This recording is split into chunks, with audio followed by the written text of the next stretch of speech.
What's going on, my sexy tubers? Welcome back to Rick 365. My name is Rick, and this is our channel. So today with us we have Lisa, and Diesel should be joining in the stream in a couple of minutes. So we are waiting on him. So Lisa, how are you doing today? I'm swell. How about yourself? Doing pretty good. Doing pretty good here with the the house, with the family, just relaxing, trying to bring some awareness to the people out there on the streets, so they can see more than Yeah, I think that's Diesel. He needs to 1 second. Hey, Diesel, you there? Hey, you need join the Zoom meeting, please. 1 second. 1 second, guys. Go ahead. I called the Zoom meeting. Okay, let me check it one more time. Let me go back. All right, I'll go back. Right. Okay, guys, hold with us real quick while we get Diesel on the phone through Zoom meetings, and then we get him on online. So thank you so much, guys, for watching, and holding tight. We're definitely going to talk about a couple things that are happening, across the country. And we're going to begin. We're going to start with the George Floyd update and autopsy. Lisa, you were talking about something about this autopsy that is being paid by the family of or something like that. Yeah, well, it's not unusual for a family to want to do an independent autopsy, especially if it's not the original autopsy is not going to be favorable to a civil suit. So it's very common, and this, I mean, they picked the best forensic specialist to do this, so kudos to them. I mean, they did a great job. We can let me see if I can do it. Trying to find these. So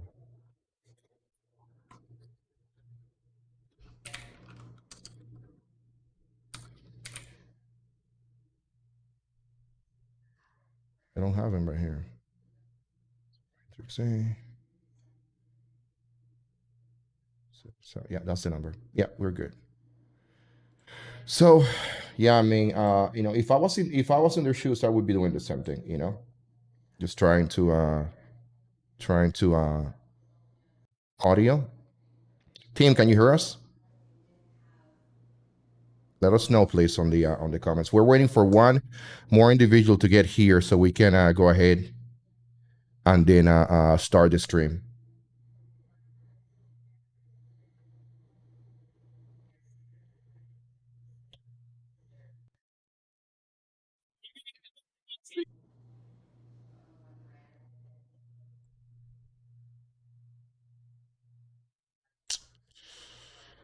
Kill me.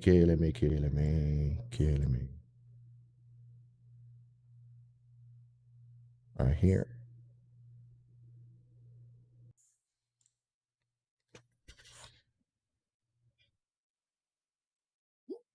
This is what we have right there in Washington, D.C., Hey, thank you, Saul Ortiz Garcia. This is my friend, by the way.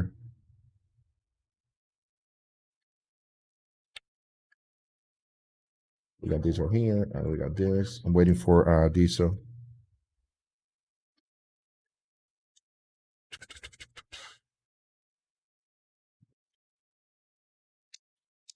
As soon as I get Diesel here, should be good to go. Okay. You're watching the peaceful protest in DC. Yeah, I can see it's very peaceful. Yeah. Better than yesterday, I suppose.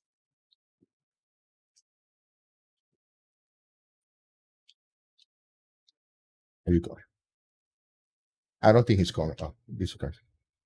Anyway, let's start with the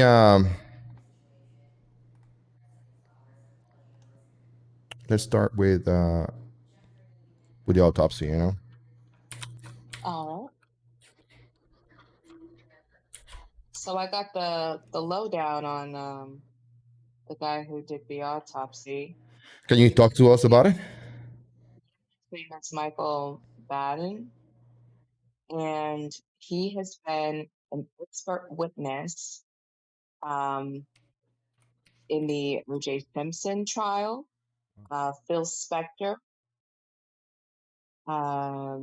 Michael Brown, the shooting. He conducted the autopsy for Michael Brown.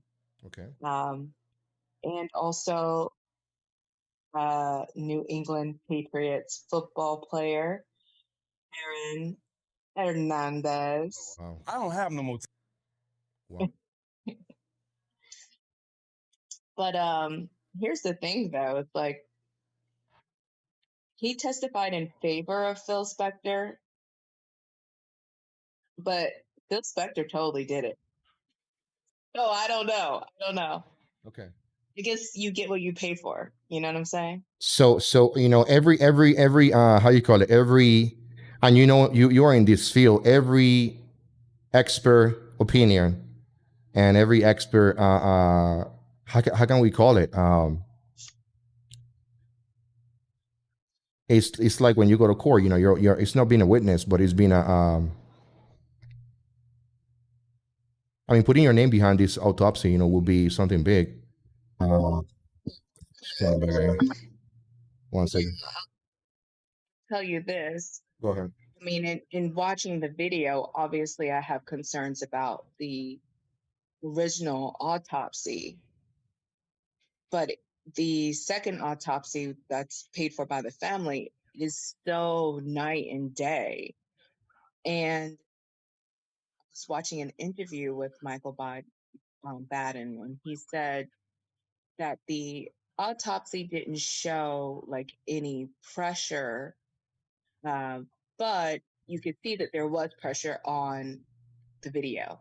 But my thing is that the cop was still leaning on the decedent for I guess additional 2 minutes, you know, after he had already passed. Correct. That would leave some sort of contusions on the tissues. So I don't know. I mean, no, I'm not a medical doctor. I'm not a medical doctor. But things that are done to the body after the body has passed Okay. they don't go away. Perfect. Diesel, I'm about to add you to the chat in a second. All right. Johnny come lately. I thought it was the same password. I'm over here trying to work out. You see this workout? I'm trying to get retirement workout. See, I can't wait to see your face. Why? I can say this. You didn't put your makeup, but somebody's on CPT.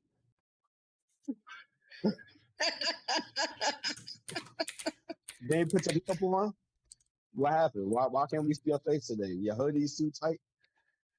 So I'm tired because I had an earlier date and I don't feel like getting all pretty for the show. Is that okay with you? First of all, you were never pretty for the show. I'm joking. Okay. I don't got my makeup on. I don't got my makeup. Ricky don't have his makeup. I'm trying to think. When's the next time I'm going to be in San Antonio because somebody is due for a beat down? Hey man, look, if Ricky can look the way he's looking right now, then you're excused the way you're looking. Okay. And I think you're Um, catfishing. I think you're catfishing with that picture. no. That picture you got up, it looked like catfish. Why It's does it not look really you. I know that who you really are. I did 2 chats with you. I know who you really are now. that picture is absolutely me. No, that's not you. That picture is absolutely me. Let me see. Absolutely You're not. you're insane. That picture is absolutely me. So, are we live? 1 second. I'm still waiting to get you there, man. Can you guys hear the fan in the background or no? Can what? Okay, you guys not hearing any crazy noise in the background, are you? No, right now. You need to hear, Lisa. That's my voice. You know what I mean? Hmm. I got in trouble because my wife thought I was flirting with you yesterday. So So you have to be extra Polish to me today? no, I'll just do the same. I'll be the same person. Peaceful video. Yeah, let's stay in topic, guys. You know, I don't want nobody to get in trouble. You know, and Somebody's in the chat named Nikola Tesla, and I'm about to lose my mind. Oh my gosh. Oh my gosh. Oh it's my gosh. I think Nikola Tesla from Phoenix is asking about Phoenix. What's going on, Phoenix?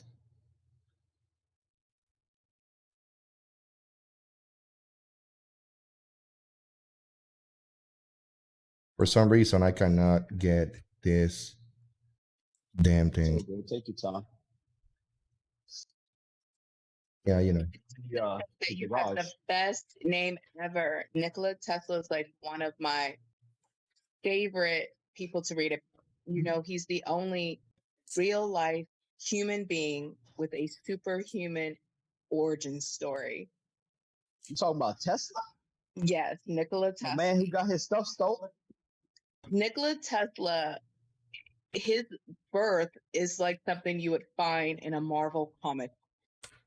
He's amazing. Okay. Are you sipping that magic tea again today? Is this magic tea? No, it's true. Nikola Tesla, it's almost as if he's extraordinary. He's beyond human. I can't explain it. You just need to do research. He's more than just some guy who got his stuff stolen by the government. He didn't get it stolen by government. He got it stolen by the government. So you are not on the up and up on Nikola Tesla. Am I right? Nikola Tesla in the chat. First of all, you told me I was going to color people to me. And then this is not the time to judge black people, right? Let me let you know. Right? Okay. Well, Nikola Tesla agrees with me. Nikola Tesla in the chat, he agrees with me. So, you know. Nikola Tesla, of course, would agree with you because you got this with the picture. I am not. Just because I want to be in bed today does not mean I'm catfishing. So you didn't want to show up to work. Is that what you're saying? I put in my work today. I might be late, but guess what?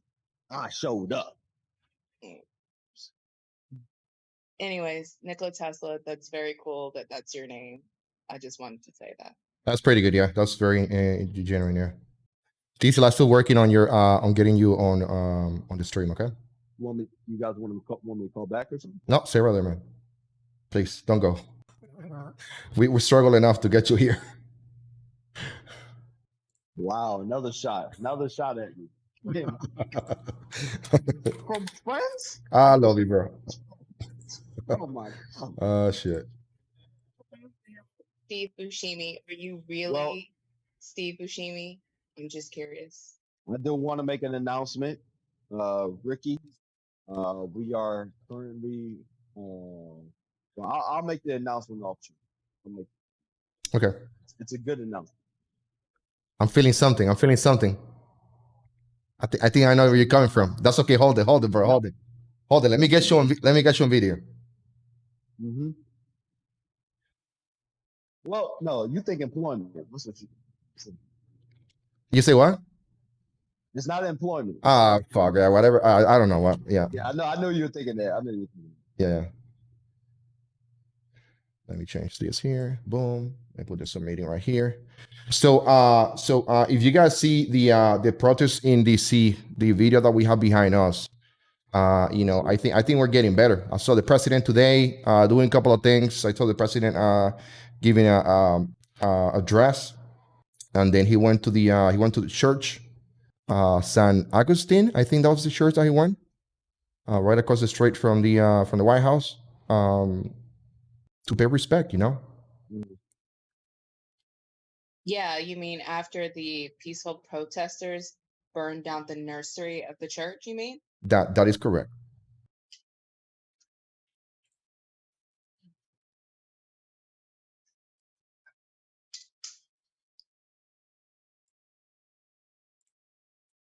White people putting Black Lives Matter and should be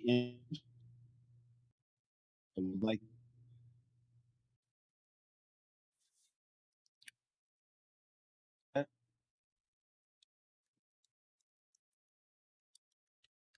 Hey Diesel, you're breaking down a lot. Do you want me to get you on a picture better and then get you on audio? sure. Okay. So just cancel the video there. Just do audio. See him again. He's gonna go missing again. No, I got a picture of him. I got a picture. No, that was much better. Yeah. I got a picture. Just like you. But my picture looks realistic. This is me. Do you want me to use this picture? Yeah. Hey, send me the picture on Facebook or Instagram or something so I can put it there.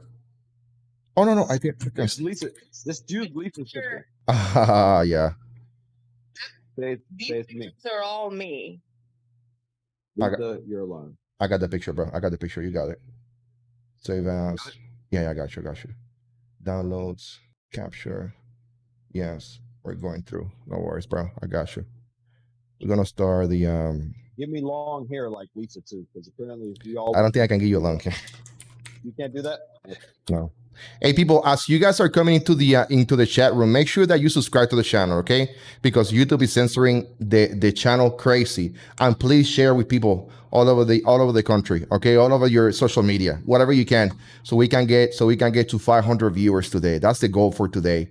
And the second thing I'm going to tell you is, as the chats are going down, you may want to use super chats, or you want to use Streamlabs donations so we can get your questions, you know, right there. But we're about to get the show started, guys. It's gonna be pretty good.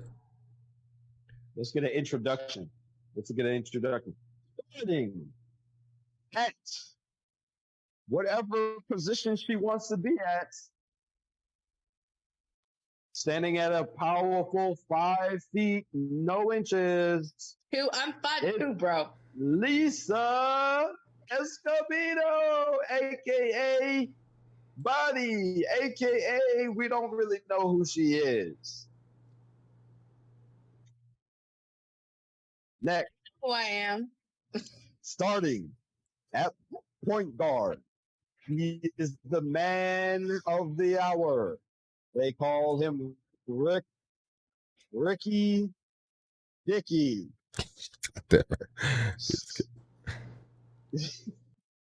At a height of 5 feet and 11 inches, he is our moderator and our leader. Nobody can hear you. I think we're almost there, guys. At a passing 10.5 inches. Yes, please put the half inches in there. I'm 5'2". He is the man of the hour. You're 5 feet, no inches. Stop alongside this situation. Okay, so if you need me to stop, let me know. I stop the video. If you hear something that catch your ear, if you have any questions on the chat room, let us know so we can address your questions. And then after this, we're gonna go live all across the country, showing you what is happening. Different places like Phoenix, California, Virginia, Minnesota. Okay. The other thing, if you subscribe to the channel, you're gonna get a nice, Cineat or fail, it's not following. That's for Facebook. If you subscribe to YouTube, you get a different thing. Super Chat gets like an amazing coolness. So let's go. You guys ready for this? Is this Ready? is this the first time you guys listen to this or no? Yes, this is the first time for me. I know what happened with the autopsy, but this is the first me actually listening to. Okay. What about you guys on the chat room? Are you guys familiar with this video? This is the first time you guys listen to it? What's going on? Let us know. Okay. So let me start it. Tears, honestly. I've cried enough. I've cried enough. I'm here for one reason, for my brother's honor. He was murdered in broad daylight for the world to see.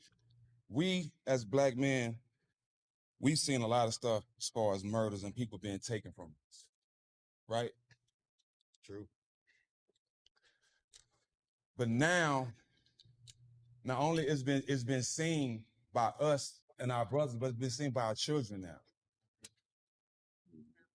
So I'm sitting there watching this, and my daughter tells me, Dad, I can't leave you because I seen what happened to your friend, and I think you need me. My daughter's 6 years old. Oh my God. For my daughter to see that and tell me that I need her at 6, imagine what the pain and the frustration is in my mind right now. The autopsy shows that Mr. Floyd had no underlying medical problem that caused or contributed to his death. This is confirmed by information provided to Dr. Wilson and myself from the family. He was in good health. The compressive pressure of the neck and back are not seen at autopsy because the pressure has been released by the time the body comes to the medical examiner's office. It can only be seen, serious compressive pressure on the neck and back can only be seen while the pressure is being applied, or when, as in this instance, it is captured on video. And in this instance, we can see after a little bit less than 4 minutes that Mr. Floyd is motionless, lifeless, and when the EMS arrived and put him on the stretcher without any CPR at that time, during the ambulance trip, he did not respond to CPR and did not respond to cardiac shock. The cause of death, in my opinion, is asphyxia due to compression of the neck, Oh shit. which, as Mr. Crump indicated, can interfere with blood flow and oxygen going to the brain, and compression of the back, which interferes with breathing. When he said, "I can't breathe," unfortunately, many police are under the impression if you can talk, that means you're breathing. That is not true. I am talking and talking and talking and not breathing in front of you.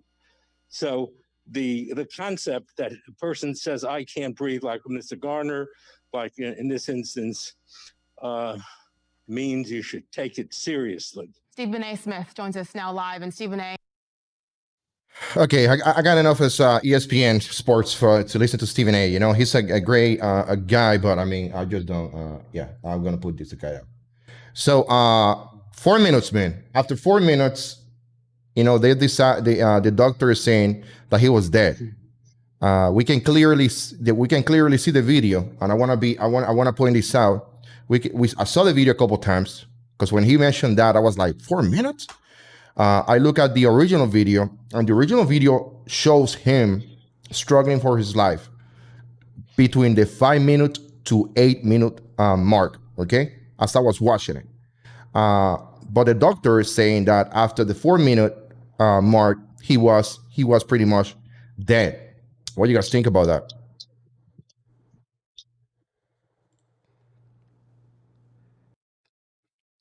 Diesel. I'm here. I'm here. He's I got pissed off. he's working on I'm it. pissed off. He's working on I'm it. pissed off. It's so good. Go ahead. Go ahead, brother. Well, as far as or what I think about it, I mean, I'm 50-50 on this. I'm so supportive of Dr. Baden, but at the same time, I have some reservations about what he said. Okay. His motivation. What are your reservations? Well, so for starters, again, he is paid for, by the family. Okay. So he's not independent. He's paid for by the family. But the first medical examiner was in cahoots with the police officers. This is the same medical examiner. Employee of the city.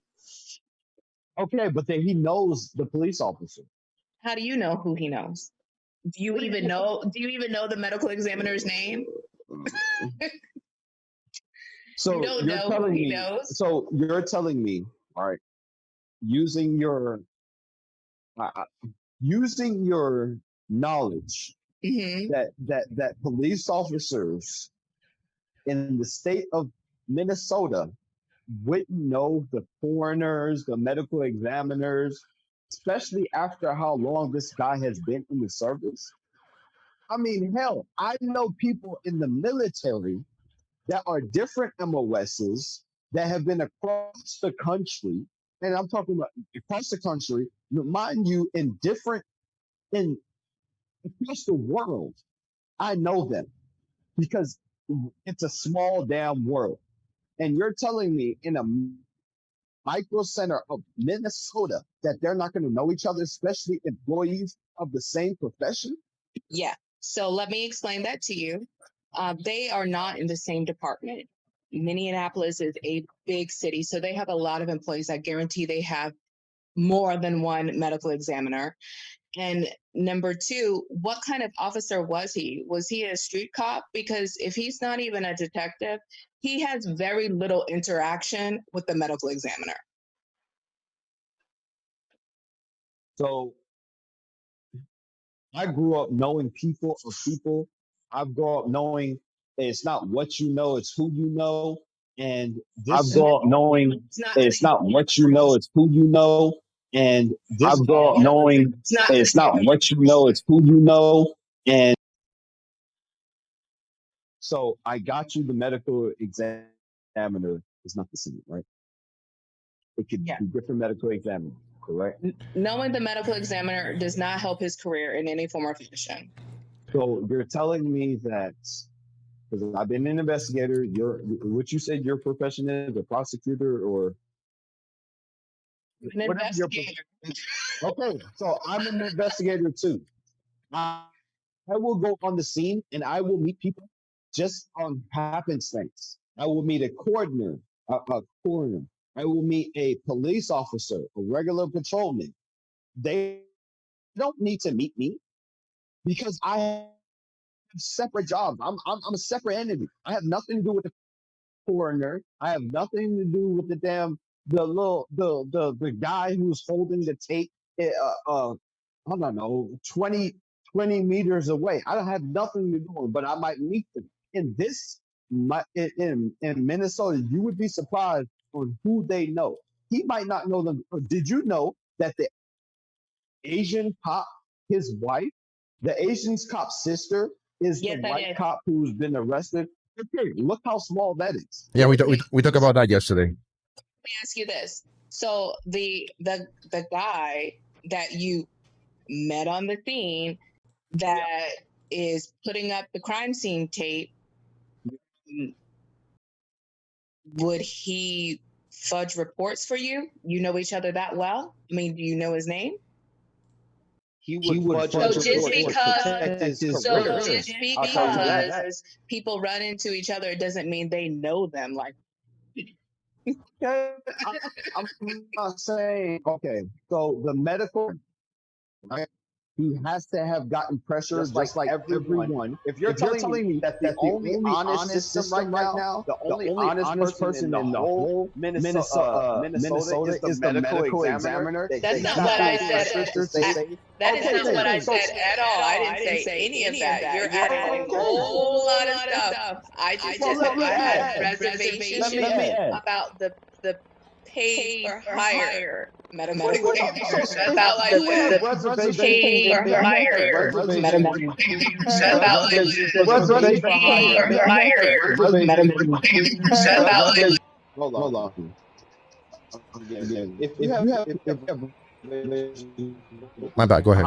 how do you not have reservations for the dude that is being pressured by the state to make sure the cop is being looked upon? So you tell me that yesterday I said that I too am surprised that report did not say anything about asphyxiation. So sorry, But- maybe you should pay but it's attention. said- But okay, but if you're surprised and court says asphyxiation, so people who saying Your audio is horrible. Yeah, your audio's going down, Diesel. because is it Underground bunker. hello? Can you get out of Oh wow. Can you hear me now? Yeah, find yourself a good location. Do you have what AT&T or T-Mobile? He's got freaking Boost Mobile. Oh shit! Come on, Lisa, don't mess with that. Hey guys, before we continue, don't forget the lines are open. You'll be able to call the show. Let me know if you have any questions for myself, Diesel, or Lisa. I will be screening. I will not take any calls that are private. If you call private, I won't be able to take your phone call. You know what I mean? Can you guys hear me? Just in case somebody goes crazy, we can just block it. He's got that Cricket Wireless with that reception. Also, what we have in the background is Washington, D.C. This is what's happening right now, guys. So, Diesel, what you were saying, man? I'm just saying Lisa's racist. It's just saying. I'm black. No, I don't think we live. How are you going to say the first you have? Can you guys hear me? Yes. Okay, so you hold no reservations for the. All right. You did say you hold reservations. I said All right. Let me take that back. You hold reservations for the first. The second one, which was the paid one, right? Yes. Second opinion. Okay. Second opinion. Mm-hmm. He's still a doctor. He's still risking his life. He's still risking his license, right? So you never actually let me finish my whole thought about my reservation. So I could actually answer what you're thinking if you let me finish what I was saying. You got the floor, Lisa. Go ahead. Okay. So he is a top-notch medical pathologist or forensics pathologist. But he is paid by the family. As I mentioned earlier before you were up here, he was also an expert witness in the Phil Spector case, and he was for Phil Spector, but we all know Phil Spector was guilty. So that's my reservation when you pay for someone. But I am extremely shocked that it's night and day between his report and the city's examiner report. I mean, I watched the video. I do believe that there should be some asphyxiation, but I don't like what Michael Baden said about there wouldn't be any physical evidence of the pressure other than what we can see in the video, because we know that the guy was dead while the officer was still, had his knee on him, and that should leave evidence, because the body is dead. It's not pumping blood. It's not healing the tissue. So it should. It's like when you do CPR on someone, that leaves bruising on a dead body of the tissue. It does leave a mark. So I'm a little, concerned, but I'm not discounting. I'm not discounting the doctor. The doctor is a brilliant doctor. So what you're saying is that this is probably a witch hunt. No, I'm saying that I'm conflicted by both of these doctors. Okay. There are pros and cons. I can't make up my mind, but what Dr. Baden said about there wouldn't be any evidence of compression, that gets in my crawl, It's like, so okay. So I did some research. All right. First and foremost, I want to know which doctor you're going to go for. Right now, I feel like they're both not being 100% honest. I didn't ask you that. I asked you, which doctor are you, Lisa Escobedo, going for right now? Well, right now, then the answer will be neither. That's not okay. All right. So you're not going for neither. Okay. I did some research on the deniability. What do you say? You said that the cops have something deniability. Pretty much is like malpractice, but with cops. Oh, the police immunity? Well, Police immunity. It doesn't apply to this situation. Correct. I just found that out. So because Tony, thank you for sharing. Do that like days ago. No, but we were under the influence, or at least I was. Maybe I'm just idiot Joe. That this was applicable, but apparently it's not. It's only applicable in a civil. I want to say that's what they said, a civil court. So, with that being said, do you think this cop should be, and do you think the other cops should be titled with murder? Over here. One. So the other cops, I do not. It's my understanding. So we were down, like I was mentioning, obviously down in front of the Venetian. But they should be charged with something because they didn't administer CPR. They should not get a slap on the wrist, but they should not be murdered. Based off your professional opinion, what they should be charged with. Well, I don't know Minnesota law to tell you what. I didn't ask Minnesota law. I said your professional opinion. That's what it has to do with. I mean, I don't know the code for a first responder failing to respond. I don't know what that code is. But if there is a law in Maryland, that's what the other officers should be charged with. Okay. This officer, I mean, it depends on which autopsy report that the district attorney's office intends on using. If they use the first medical examiner's report, then there is no murder. If they use the second one, then there is murder, and that's probably a second or a third degree. Ricky, let me hear your So I'm gonna tell you the truth, man. This is the thing. And I'm gonna be a little bit not liked by what I'm gonna say, to all you guys. But in fact, before we continue with this, guys, I want to see. I would like for you guys to go to YouTube and please subscribe to the channel so we can continue doing this. Okay, we need your support. Okay, now into my opinion, I have to go with the employee of the state. You know, I have to go with the employee of the state, goodness. and I'm gonna tell you why. Okay, I'm gonna tell you why. You know that you can pay a you know, if you have a party in your house, you can pay for a good singer, you can pay for an okay singer, or you can pay for an extraordinary singer. You know, depends on how much money you pay. That's the results that you're gonna get. So I cannot go with the individual. You know, this is just my opinion. Okay, this is just my opinion, Ricky.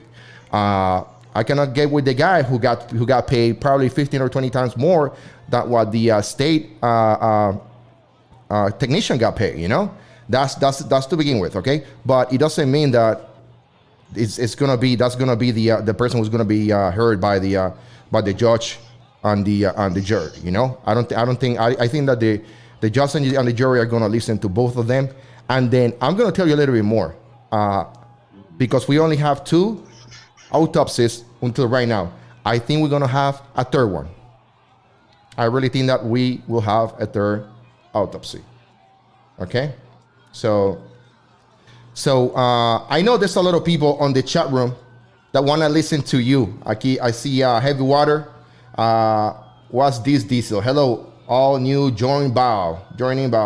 Hey, Heavy Water, give us a call on the line if you wanna give us your opinion. Okay, Diesel, mic is yours, man.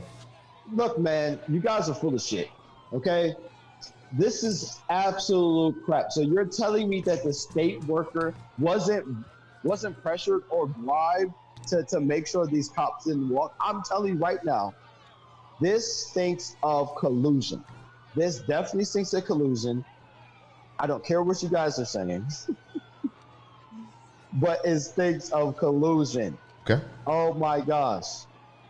You know how horrible investigations can go based off of pressure just in the military.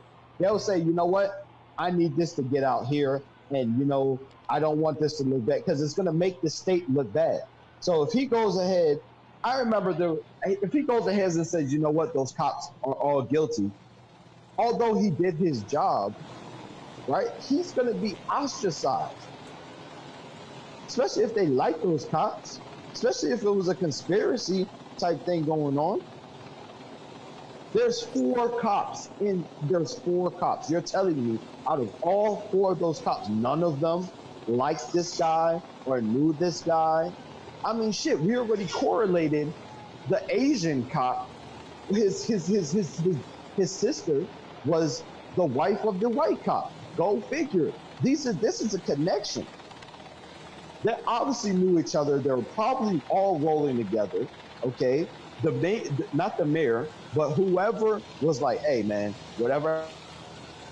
So there is something to what you said, but it's not a conspiracy. 1 second, guys. So technically, because this officer, the officer that had the knee on, can you hear me? No, okay. Go ahead. Okay. So because the officer that had his knee on Mr. Floyd has a history, so this was not his first occurrence. Because he has a history in the civil suit, the family would actually be able to sue. Can you guys hear me? We can hear you. Yes. I'm sorry, I'm in the, but what I was saying was, you know, when you got star players on your team, you got a group of star players on your team. Nobody wants to get the star players taken out the game. I remember playing football, or I didn't play. I know a couple of guys who play football. They were failing. They would fail. They would straight up fail their courses, right? But what happened? The coach would come around and say, hey, can you go ahead and bump that fail up? Can you go ahead and make sure, because they're star players. You want you want us to win state, don't you? You want us to win state, right? We need these guys.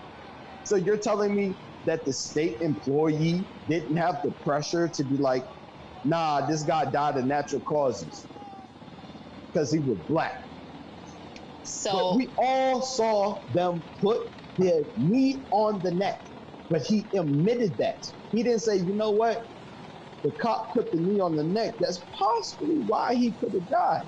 Oh, the other 4 cops who held the body down and made sure the stomach was on the ground so the guy couldn't breathe up. That could be possible too. No, the autopsy proved, nah, this guy had some ailments. He probably was high. Probably? What's the drug he was high on then, Phil? Tell me what the drug he was high on. well, when they finalize the report, I'm pretty sure it'll be in there. But we still just have the preliminary report. What you talking about? But hold on. Listen, before you went silent and couldn't hear anybody, I was actually supporting you with your case. This is America. Go ahead. So it's not a conspiracy or collusion.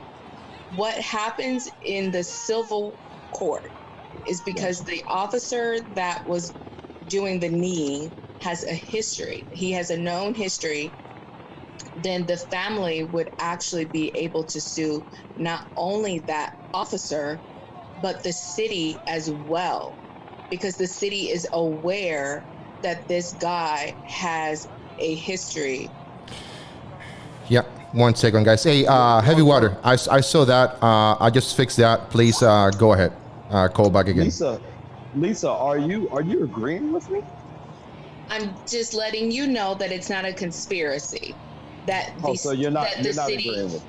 that the city does have the city would have a motivation. Oh, so you are agreeing with me. Okay, good. I'm not agreeing with you. I'm just letting you know that you're not crazy. Hey, I'll take that. You're not crazy. The city does have a motivation, but I don't know this medical examiner. I mean, I can't imagine, given all of this rioting, I can't imagine that this medical examiner would risk their life and put out a false report, because you know they've already been to the officer's house. You don't think that they would go to the medical examiner's house? Absolutely. Okay. They're probably there now, for all I know. So why would he risk his little $50,000 job, $50,000 a year job for all of this? The same way, and I don't know this lady's name, but the same way that lady who was lying for Donald Trump, she said, I don't want to do this anymore because I was lying for him. What lady are you talking about? I don't know. You lost me now. Let me see. Okay, There guys. was a lady that I'm listening. Go ahead. I know you. I got one of the viewers right here, Jay. You probably seen it earlier talking about, he was pretty much asking a couple questions to Diesel. I don't think that we got to his questions. Okay. But I'm gonna get him through on the line, and we're gonna give him a minute or two for him to speak his mind. Good. Hi, Jay. Okay, Jay, the mic is yours. Oh, well, first off, thank you for the mic. I mean, what an honor for, at least even 50 people to hear what I have to say. So let's get to it. I guess what's been on my mind today, I've been hearing a lot of different things, and my brain's been bouncing all over the place. I support these peaceful protests, and I even support some of these violent protests, because I think it takes a little bit of a shock factor to get into people's heads your emotions. You know what I mean? About, Jay. Yes. To a point, and then you got to step back and you got to say, hey, did we do enough? And when do we start hurting our community too much? Where it's about kind of like even in war, you know how the Army says it's all hearts and minds shit. Now, I'm not a veteran. I've never been overseas. I don't know about that, but I do understand kind of the general concept, hearts and minds. You don't want to go too far and do too much damage, and now you're losing supporters for your cause. Okay, so there's my one side. Okay, there's my one side where I identify with. I'm a white guy. I'm a 30-year-old. I live in the cities. I'm a conservative. But don't get me wrong, man. I'm kind of apathetic by my age. Even at 30, I've seen so much shit. I watch cartel videos of guys getting filleted, begging for water. with no fucking skin on their face. This murder that I saw on this George Floyd shit, this was hard to watch because this was 8 minutes, man, and it was just apathy is what I saw. So now where I split off into my other thing that I'm battling with is we have like 50 black kids shooting black kids every weekend in Chicago. 50 black kids die every weekend. Nobody gives a fuck about them because black kids shot black kids. And nobody's out there fucking marching to make that community stronger. Who's out there? Who's burning buildings down for Chicago when 50 kids die every fucking weekend, man? So respect, that's all I got to say, really. I mean, I'll let other people talk from here. But that's kind of what I'm struggling with now is I see everybody up in arms. I know it's kind of two separate fields. You got one thing where, you know, the taxpayers saying cops to come out, protect and serve. But I see people crying, you know, Black Lives Matter. But what do they matter only when fucking white people kill them?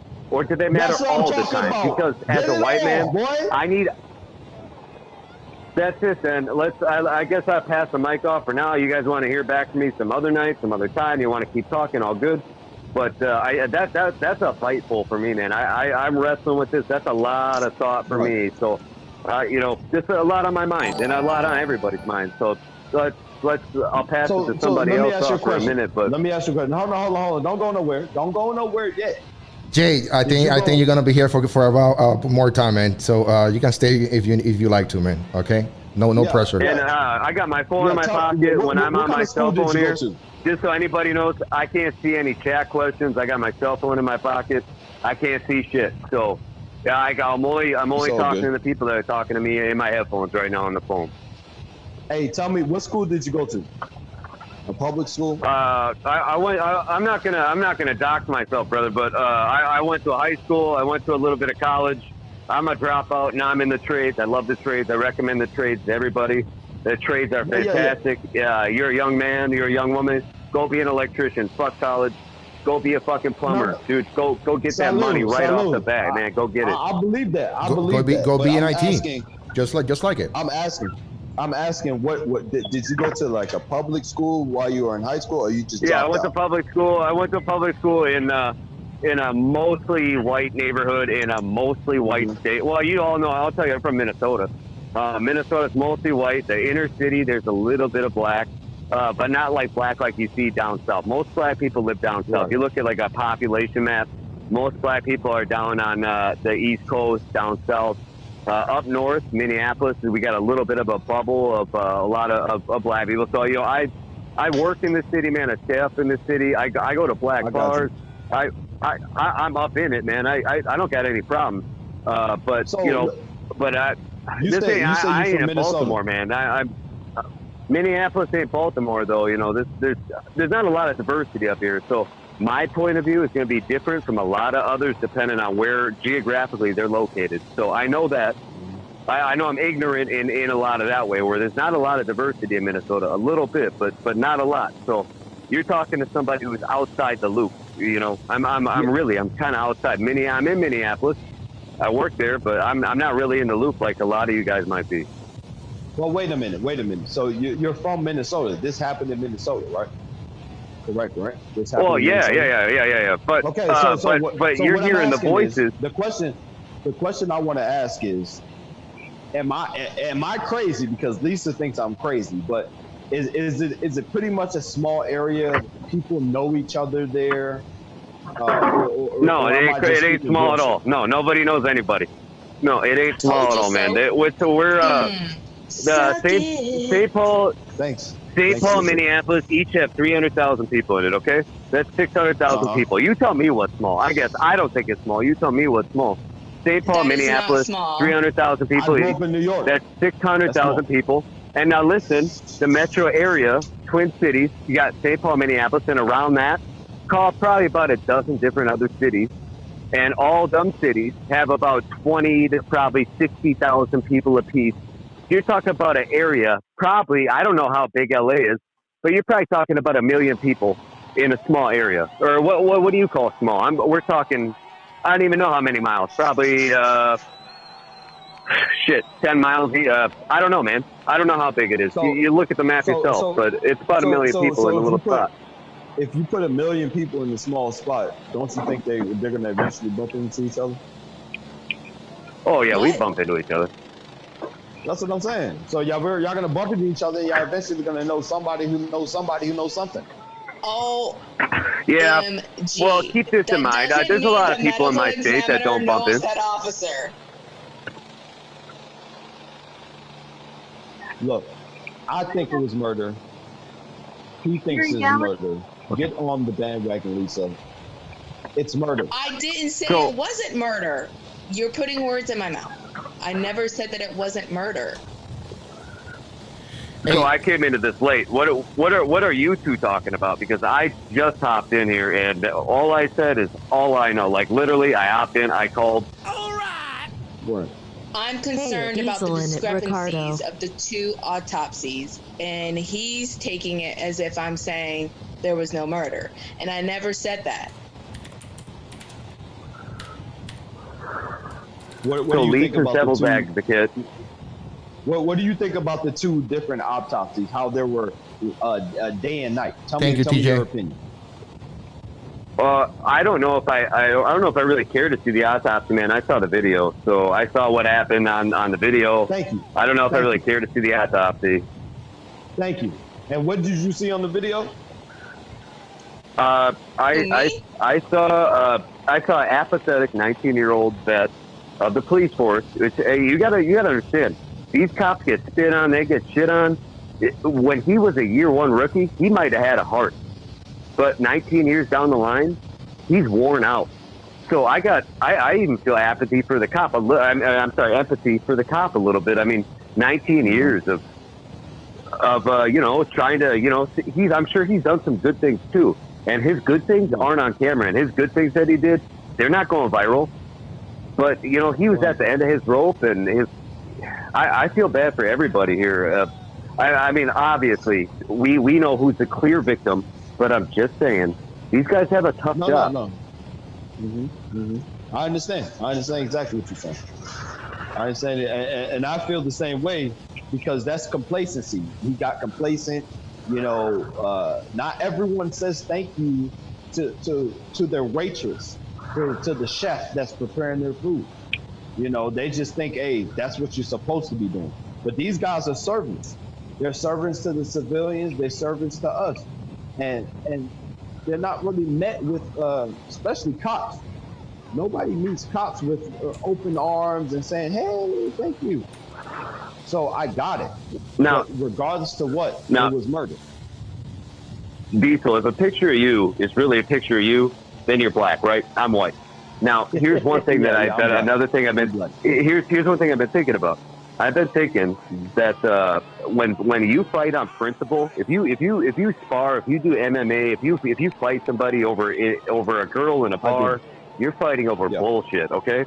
But when you feel like somebody hates you or somebody's being racist, you're gonna fight on principle. Because I've seen racism, and I've felt that fighting on principle, that anger is a different anger than fighting over a girl at a bar, fighting over some money, or fighting over something dumb. So I feel like there's kind of a self-fulfilling prophecy too. And now listen, I don't think George Floyd had anything to do with this when I'm talking about self-fulfilling prophecy. I haven't seen the whole video or anything, but I feel like we do have that going on too, where it's kind of this weird thing where black people feel like these cops is this racist dude, and maybe he is, but I bet you sometimes he's not. And then you get a black guy who's fucking pissed and he's fighting on principle, and then that also helps to escalate. I know cops are responsible for controlling that escalation, but those are kind of the big ideas that I've been thinking about. And I honestly don't know if I got much more to contribute to this conversation than that, because I feel like I've been very lucky tonight after a few drinks to get to those ideas and articulate them. So I don't know how much more I'll be able to contribute to you all tonight, and maybe it's time to get some more minds on here. Hold on. Those are the things that I've been thinking about. I got one question before you leave. Go ahead. And the question is, what would you? So now that you know what you know, what would you tell the future generation? Especially if the future generation is your child, you know, let's say you had a mix. I know what you're saying. I know what you're saying because I asked this question to a wiser man. I asked this question to Brett Weinstein on a super chat, and what he told me was to listen to other people, to talk to other people. So be open-minded, listen to them, talk to them, make an attempt to see the good in them, and it's pretty much just trying to not be jaded yourself. And I think that a lot of people fail that way. I know I have personally. So I think that really is, we need to open dialogue, and we need to we need to hit the reset button here as a country, and we need to come together, and we need to figure this shit out, and we need to just talk to each other. That's it, man. Just talk to each other. 'Cause you and me, we're talking. It's nothing to it. It's fucking easy. But out on the street, up in the riots, up in the protests, as a dude, a white guy, white conservative with conservative friends, you think I got a bunch of buddies trying to get out there and go protest? Hey Jay, thank you so much for calling. We really appreciate your comments and you know what you put into the stream. So share the video, man. Hey, man. Tomorrow, share the video with your friends. Contribute, and happy to be a viewer here. So hey, thanks guys. Have a good night. Thank you, brother. Hey, you too, brother. Hey, that catitude. All right. That was amazing, Jay. If you don't call into the chat, I'm gonna call you a coward, because this is what he said, guys. He said George Floyd died on purpose to start a race war. This is what he said. Who said that? This is bad catitude. Bad catitude. Yeah, catitude. Hey, bad catitude. The numbers are there, man. I asked Mick Dean. He got a couple of good points. You know, probably he can bring something to the table. But guys, I mean, it's getting serious. You know, we're getting more people engaged with this topic. We're getting more people, united. We're getting more people talking to one another. Maybe just think about the odds of us talking to Jay. Okay, if it wasn't because of this, we will never have the chance to share experiences, to share our ideas, and I think it's great, guys. So I know some of you guys might be scared. I'm telling you, once you call, I'm just gonna pick up the phone, gonna talk to you for like a minute or less, just to make sure, identify yourself, make sure that everything is good, and we're gonna get you through, guys. If you really want to be heard, because the chat is so much, you know, the chat is so much. So give us a call. I want to hear what that attitude has to say. Mick Dean, thank you for understanding what I was trying to say. All right, Lisa. Mick Dean is on point. He's on point. Lisa, don't get it wrong. I understand what you're saying, 100%. Now I understand what you're saying. I have to play the other side, and I do understand that you're 50-50, but I would like for you to make a damn decision. You know, I don't have to make a decision because I don't have all the facts. Well, okay. So I got you. So you don't have the facts. Love that. The subscribers. You're telling me you're just gonna let them rage for another how many days? Because this is what those people don't know me. I'm sorry, but I can't control the riot. No. I want you to think of it as a leader from thinking in their foxhole. They don't have the answer. If I was the leader, if I was chief overlord of the world, as I am destined to be, none of this would be happening, because they would all be rounded up and putting in gulags by now. Okay, you know what, Lisa? Hey. This is why she does not. She look. See what happens when you give her a little power? How she abuses it. That's why I can never be in charge, because I will tell you, I will be a dictator and I will rule with an iron fist. I'm telling you that right now. I don't play. Okay, you don't play, but obviously you're not smart. Obviously you're not being smart with it either. So you telling me, dictators rule their countries longer than any other. I didn't talk about the dictators. I'm talking about you. Because if you're in this example, you're telling me that you're just gonna round people up and put them in the jail, who would you rounding up and putting in the jail? A gulag. Listening into the military because I A work camp.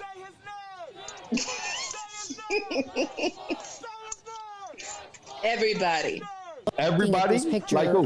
from Everybody. Okay, so I really want, who's this, Doctor? So Dr. right now, Syringe. but again, this is the brunt of the crowd right now that has remained in. Dr. Syringe, call up. No, it's Dr. Herta Syringe. That's awesome. That's an awesome name. Dr. Herta Syringe. That's awesome.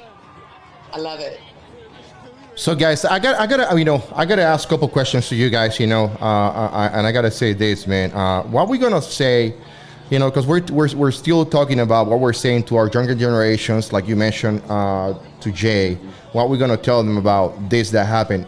Are we looking at the whole picture? Okay. Right. What are we gonna tell them about the looting, and what we're gonna tell them about these crimes that are being committed day and night since this started? And just keep in mind that the Floyd family has demonized and they have tell the public that what they're doing, looting stores, robbing, attacking houses, is not correct. What can we say to those guys? So, all right, first of all, the Floyd family, that's the politically correct thing to say. If they were to say, hey, continue doing what you're doing, they probably wouldn't get TV time. I'm gonna be honest. I do believe that they were spoken to, and they were saying, you need to be the voice of reason, and this is hurting your brother's legacy and all this other stuff, and you need to stop it and help it. Just like how Killer Mike came on the mic and he said, I don't want to be here. So why the hell were you there?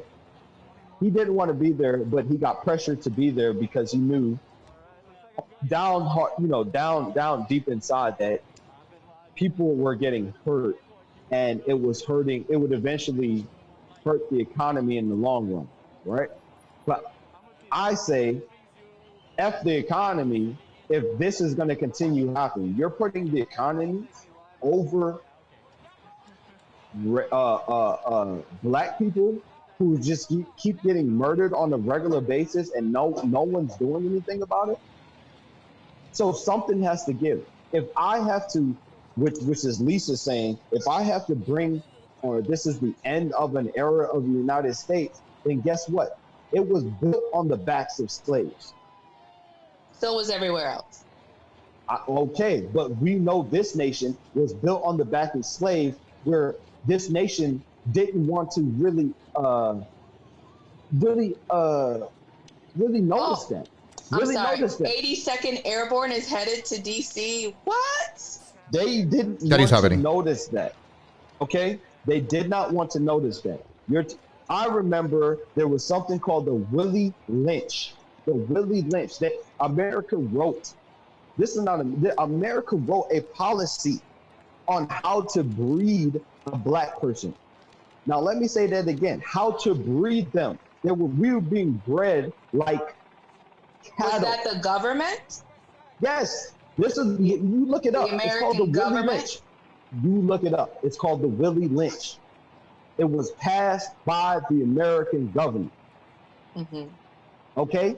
So now it's like, all right, just forget about this. I was looking at a video earlier today by Luis Farrakhan, and I'm not saying I'm a follower of Luis Farrakhan because he be saying some outlandish racist things like, F the white man. I don't agree with that. And he's waiting on the mothership.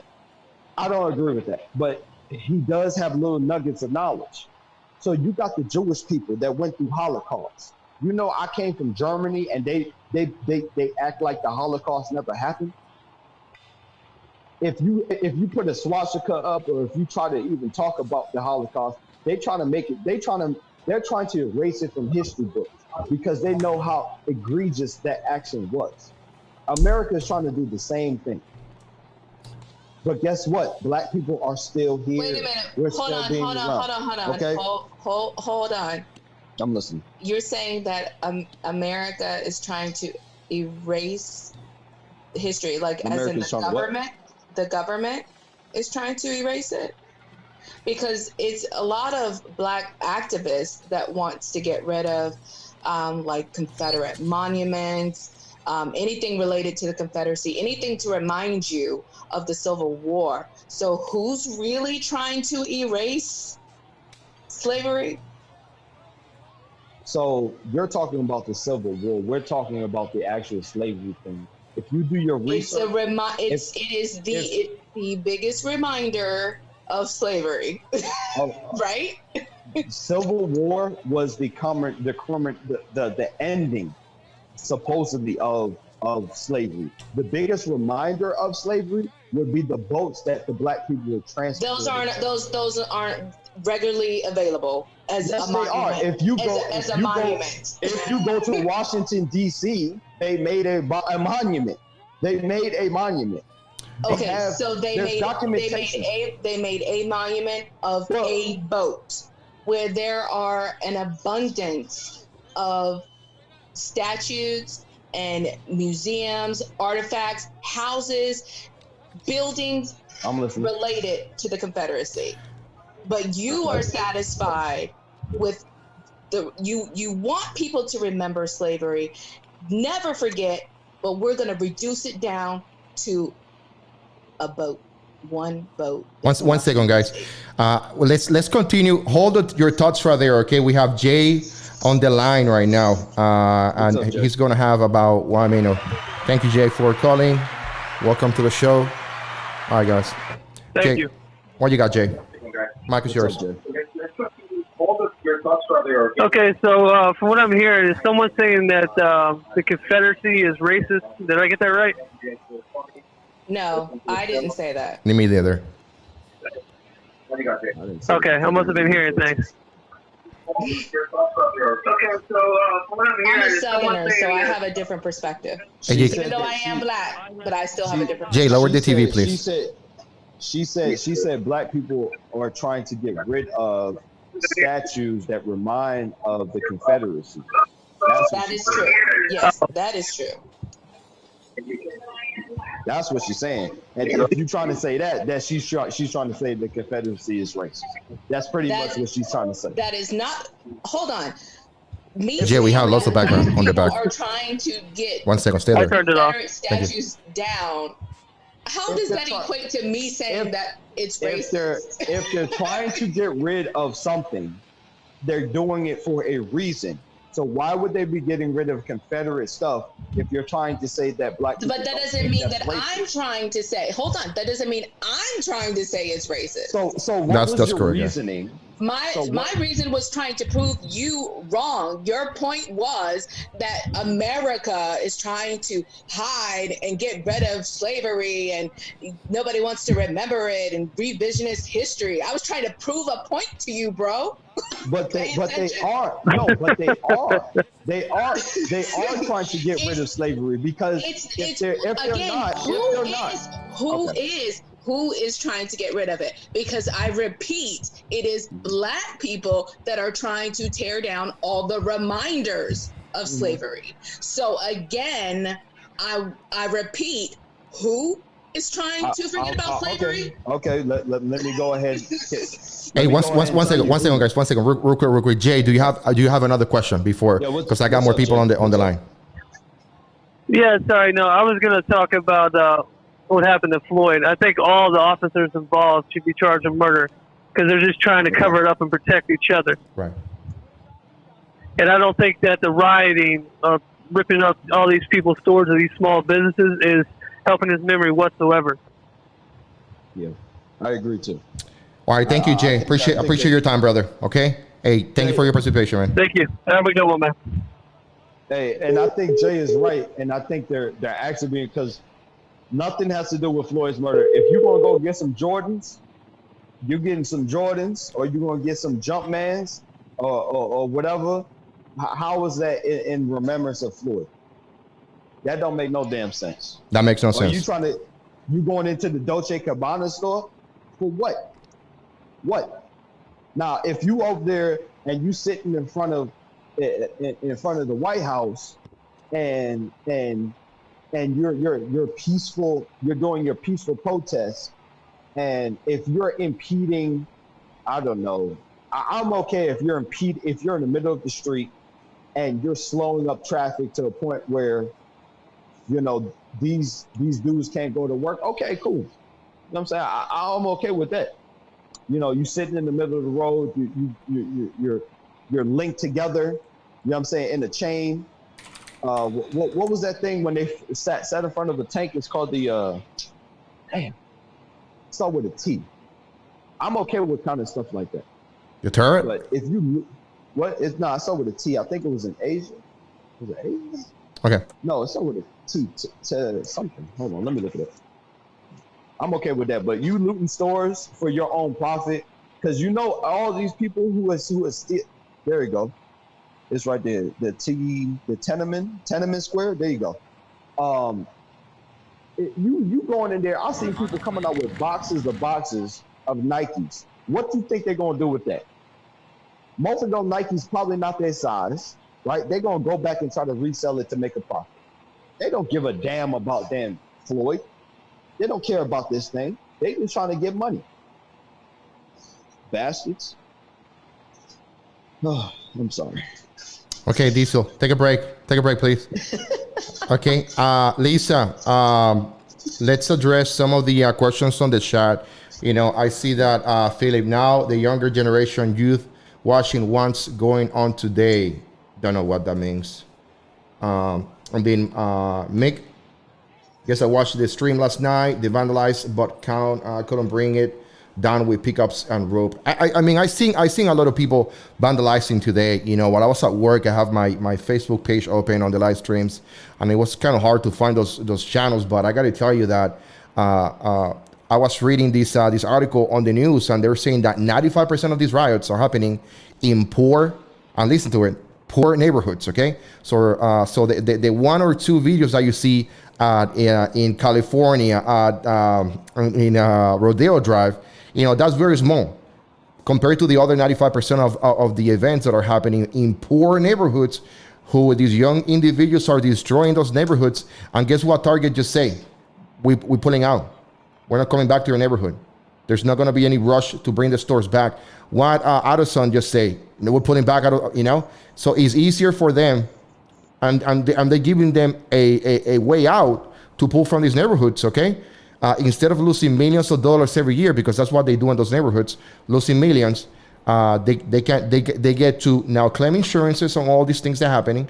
They're gonna make a profit, you know, because the rich only gonna get richer, you know, with these situations. You want to steal everything on the store? Please take it. Like, for real, please take it. Because what happened to all the products that they have in the stores after a month it's been sitting on the on receiving? What are they gonna do? They're gonna discount it, and they're gonna push it forward, and then they're gonna discount it again. How many of you guys been to the outlet stores?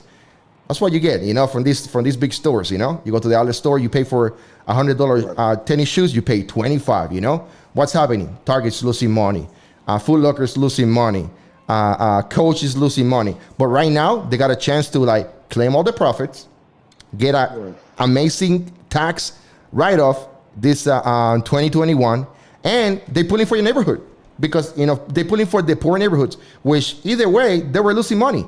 So they are giving them just a way out instead of doing the right thing. They're just giving them a way out.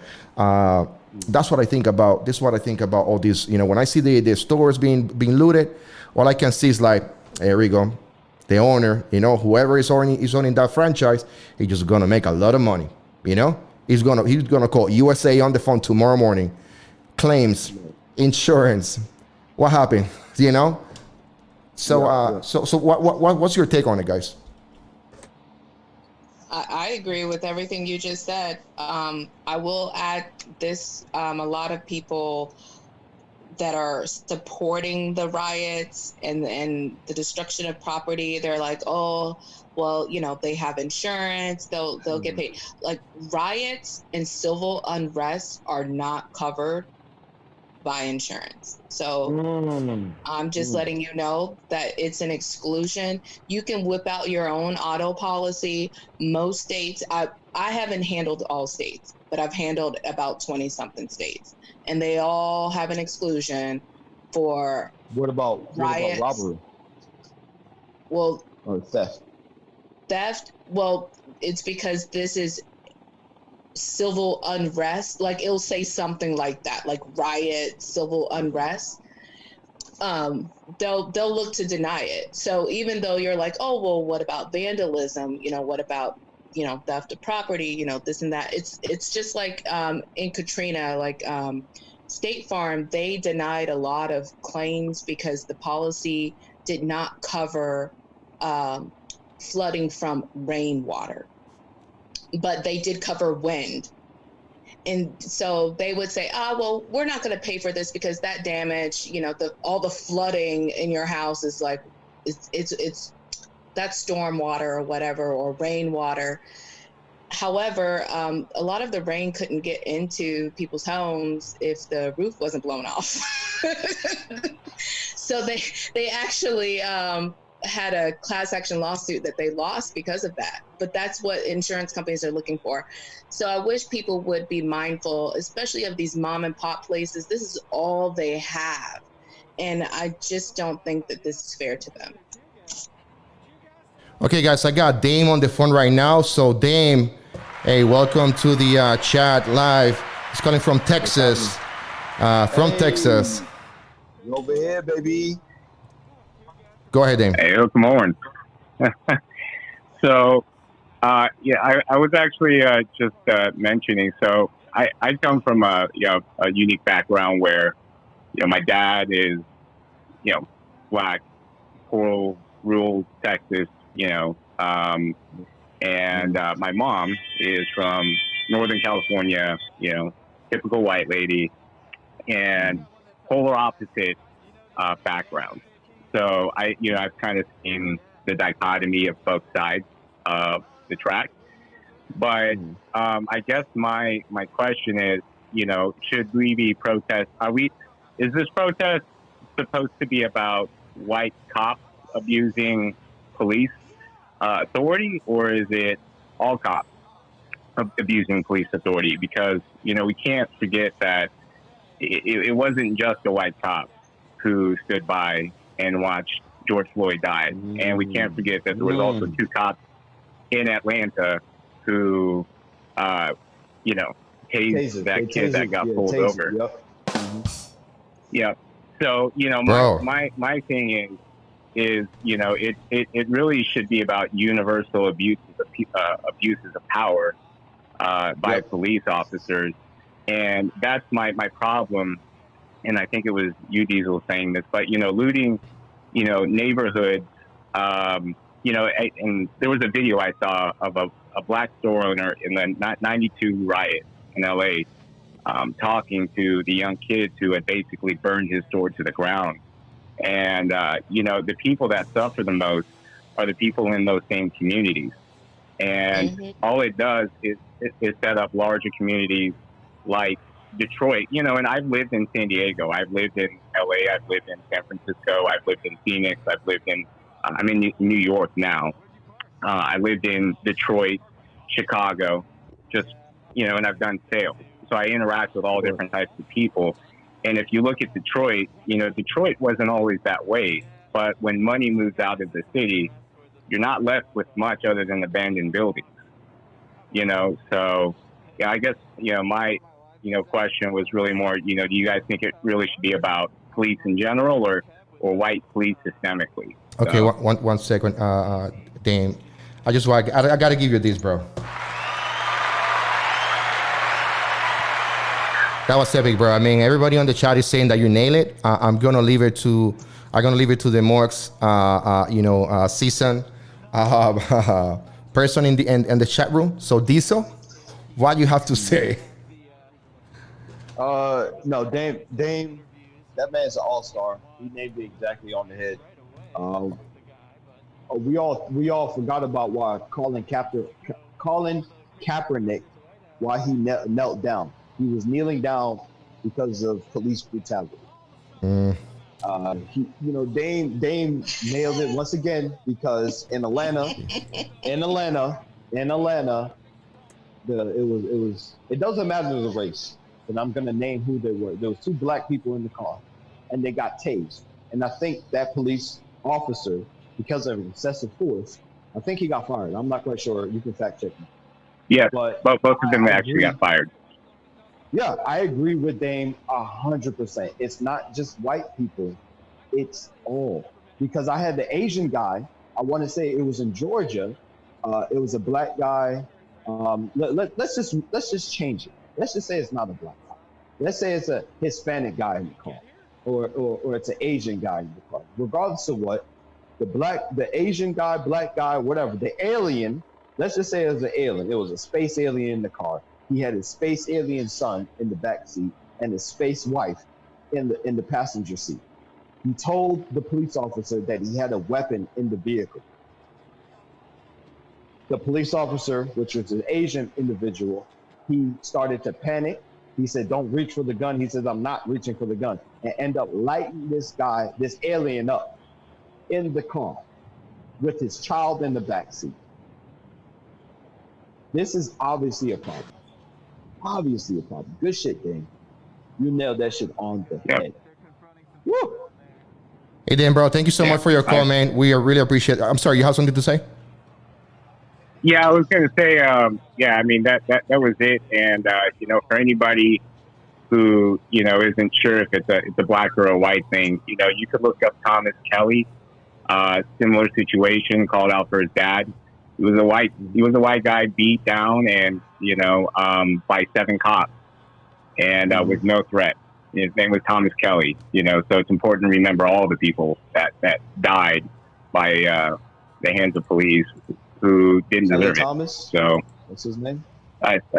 Thomas Kelly in Orange County. Thomas Kelly? Okay. Yep. Look that up right now. So. All right, brother. Thank you so much again. You know, you got the number. If you see us again, you know, feel free to hop in, okay? Thank you. Yep. And guys, again, that was Dame. Amazing job. Great question. I think he nailed it. Do we all agree that he nailed the question, Lisa, Diesel? Yes. It was right on point. I agree. It says right here, Kelly Thomas was a homeless man diagnosed with schizophrenia who lived in the streets of Fullerton, California. He was beaten to death by 6 members of the Fullerton Police Department, July 5th, 2011.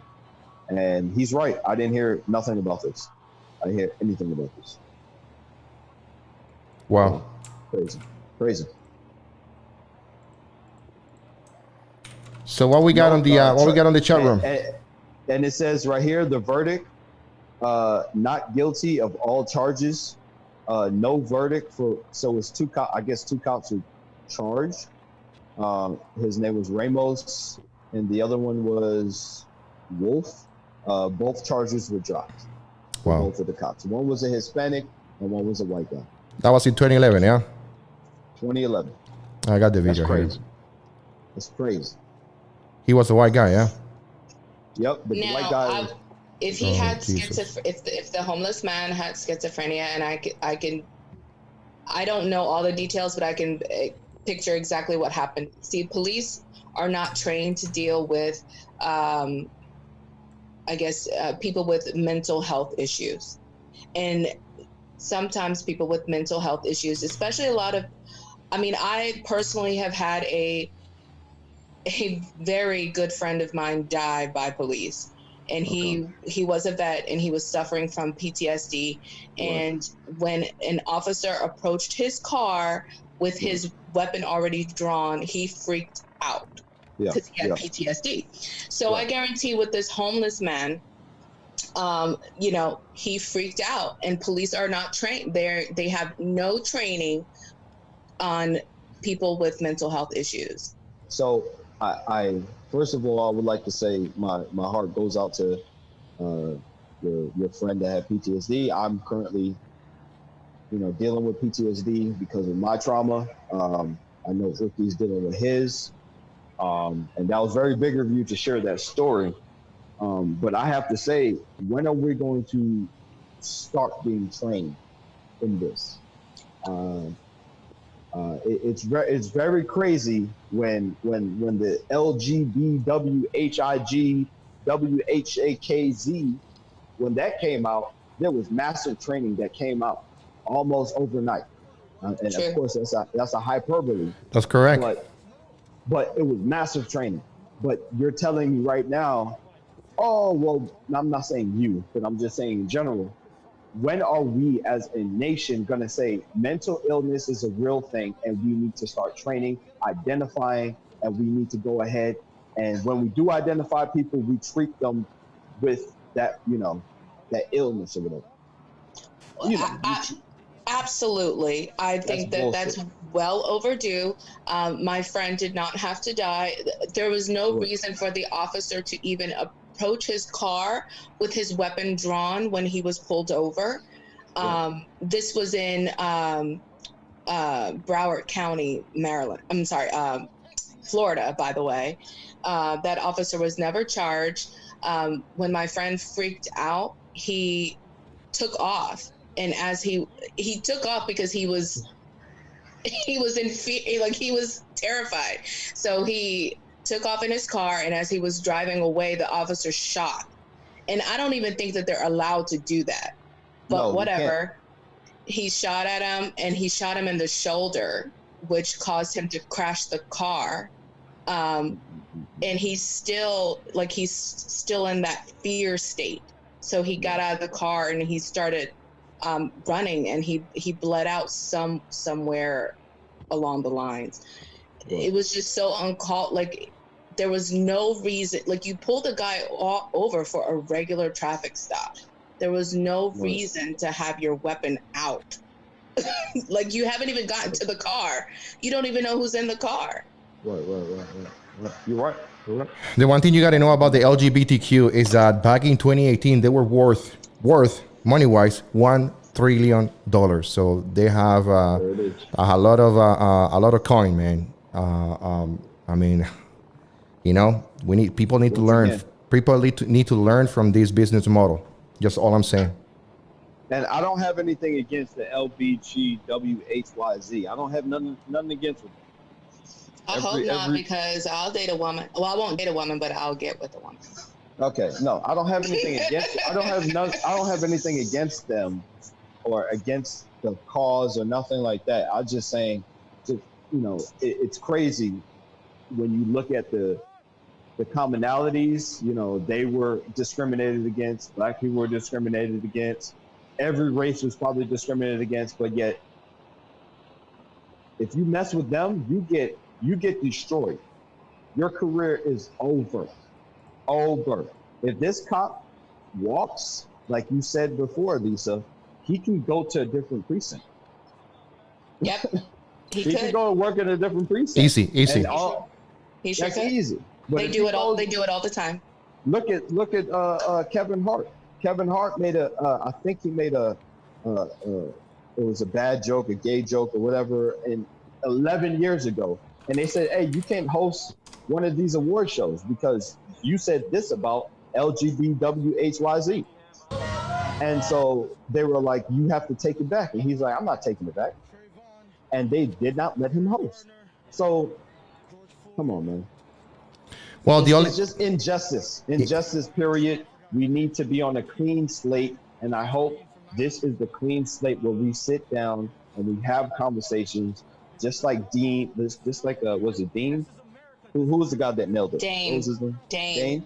Just like Dane nailed it, just like TJ nailed it, just like the other caller nailed it. I forgot his name also. But that's what we have to do, man. Just sit down and talk to each other. Man. So people are asking on the chat, which city we're watching. This is Denver, guys. Denver, Colorado.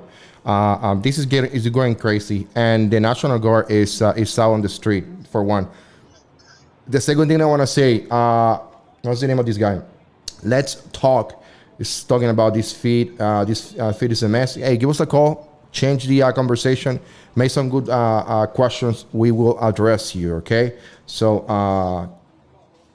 I would like to say something to Joy. Me too.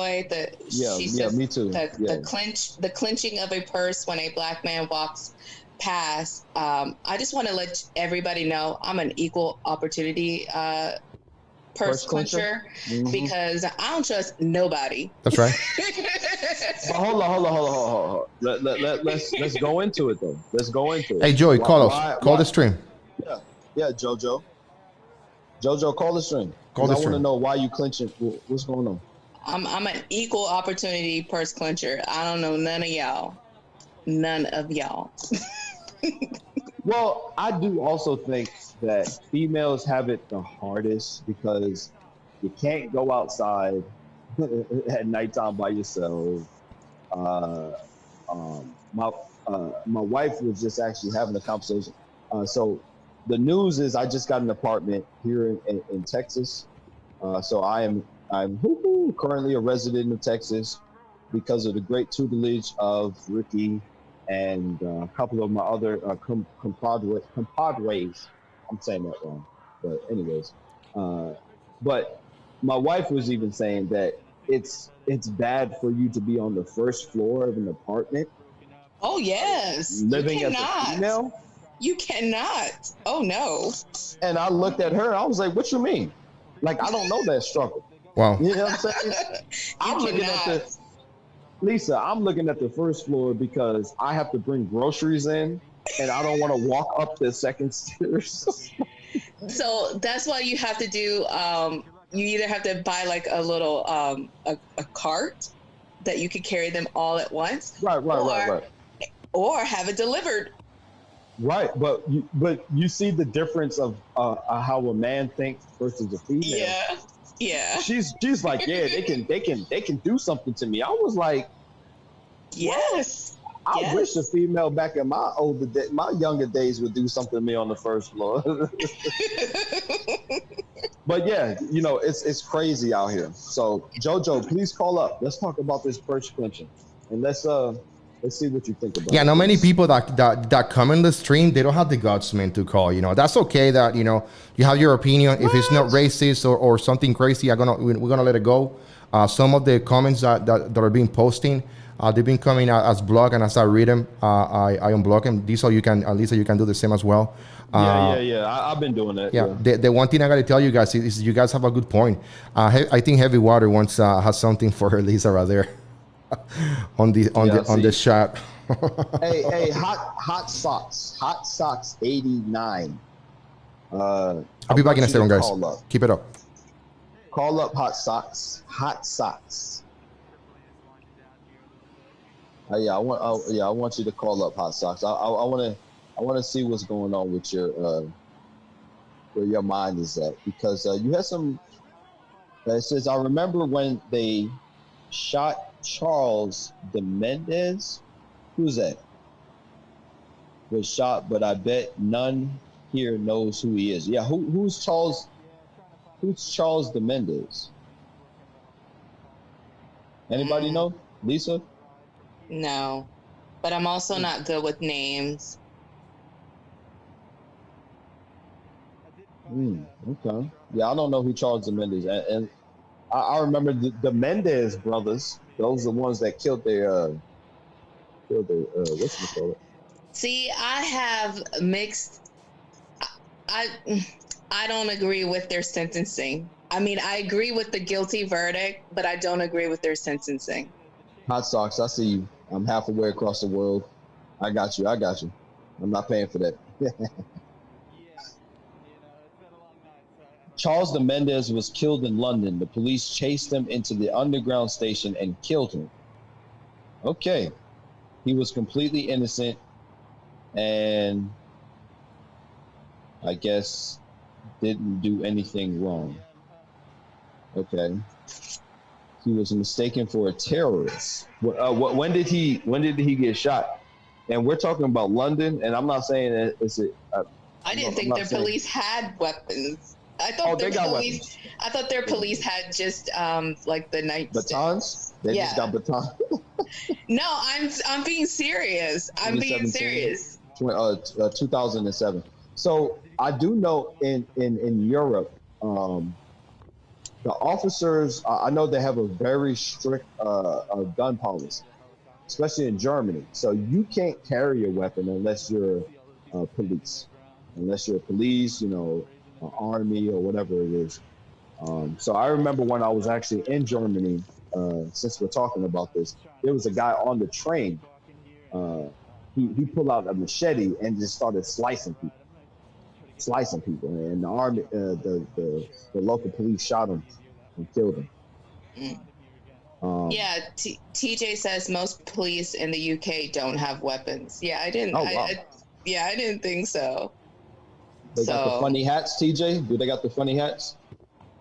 I don't know if they got the funny hats. TJ, I don't know if you would work here when people are strapped all over the place. I grew up in the South, you know, North Carolina, Virginia, so I'm comfortable around people with weapons. So I got a question for you. Lisa. Mm-hmm. So did you watch right before Trump was about to make his speech? Like which speech? That dude's always talking. Be more specific. He made a speech earlier today around, I want to say it was around 6 p.m. or something like that. But pretty much, all right. So pretty much, what happened was before he made the speech, there was a whole bunch of police officers on horseback. They were clearing the way because, you know, he's the commander in chief, and they're making sure that no one's trying to assassinate him, whatever. The question is, if they would have killed those protesters or shot the protesters, right? Mm-hmm. You think they would have been just? I'm sorry. They were peaceful. They were peaceful. If they were peaceful, then but no. They wouldn't move. Then they're not peaceful. So now that doesn't necessarily mean that should result in actually a gun attack. Mm-hmm. But when you're talking about the safety of the president and you're refusing to move, that is an attack. Yeah, that is. But there's other ways to attack back without, you know, taking out your weapon. Hey guys, go ahead and call again, please. They could have pushed back. Okay. They could have billy clubbed. There's a whole lot of other things before you actually get to the gun. Okay, hold on. Heavy water. He's yelling at me. Hold on. Can you see what heavy water says? I can't see it right now. His last comment is like to a huge question, very important, something. Last shot at you, Diesel, before I give up. You dodging my question. Hey, heavy water, give us a phone call. Give us a call, man. Give us a call. Give me a second. Okay, here it is. All right, you're dodging my question on our country's empathy to black on black crime. You give Lisa a hard time for not feeling you 100%, but you keep dodging a 2-minute answer. Okay. That's okay. It's a huge question, very important. Okay, so black on black crime. All right. I guess that's the question, right? Black on black crime, Lisa. You think that's the question? If he's asking how we feel about black on black crime, our apathy towards apathy, yeah. So I said empathy, yeah, apathy. So here's my thing. I totally agree with the caller from earlier, mm-hmm. who said, you know, all we want to do is talk about Black lives when they're taken by white people. Correct. Mm-hmm. And to me, I think that is very, and I don't normally use profanity, but that is very shitty, because more people die from other black people. I'm sorry, more black people die from other black people mm-hmm. Mm-hmm. than from white. And so if you are truly, truly concerned, if you are absolutely concerned, then you need to focus on that probably more mm-hmm. than you need to focus on the white on black crime. And especially since, and you're probably not even going to believe this with the way the news talks, but Black deaths by officer is down by a lot. No, you're right. No, you're right. You're right. It just gets heightened. Go ahead, get your point off. Go ahead, Right. Queen. Go ahead. Right. So how about we do shift focus, okay? Since we got the white officer killing the Black guy down, we got that rate down. I mean, it's not gone, but it's down. So cool. Let's table that for a second and let's work on the Black on Black, because that is never ending. Okay. Hey, Heavy Water, you're getting a lot of attention on the chat. I think the best thing you can do is give us a call. Call in Heavy Water. I'm gonna give you the net for the next next minute. I'm gonna be waiting for your phone call. If not, we're gonna move to somebody else. So for me to answer Heavy Water before you yell at me even more, I do not think exactly what Lisa said. I agree 100%.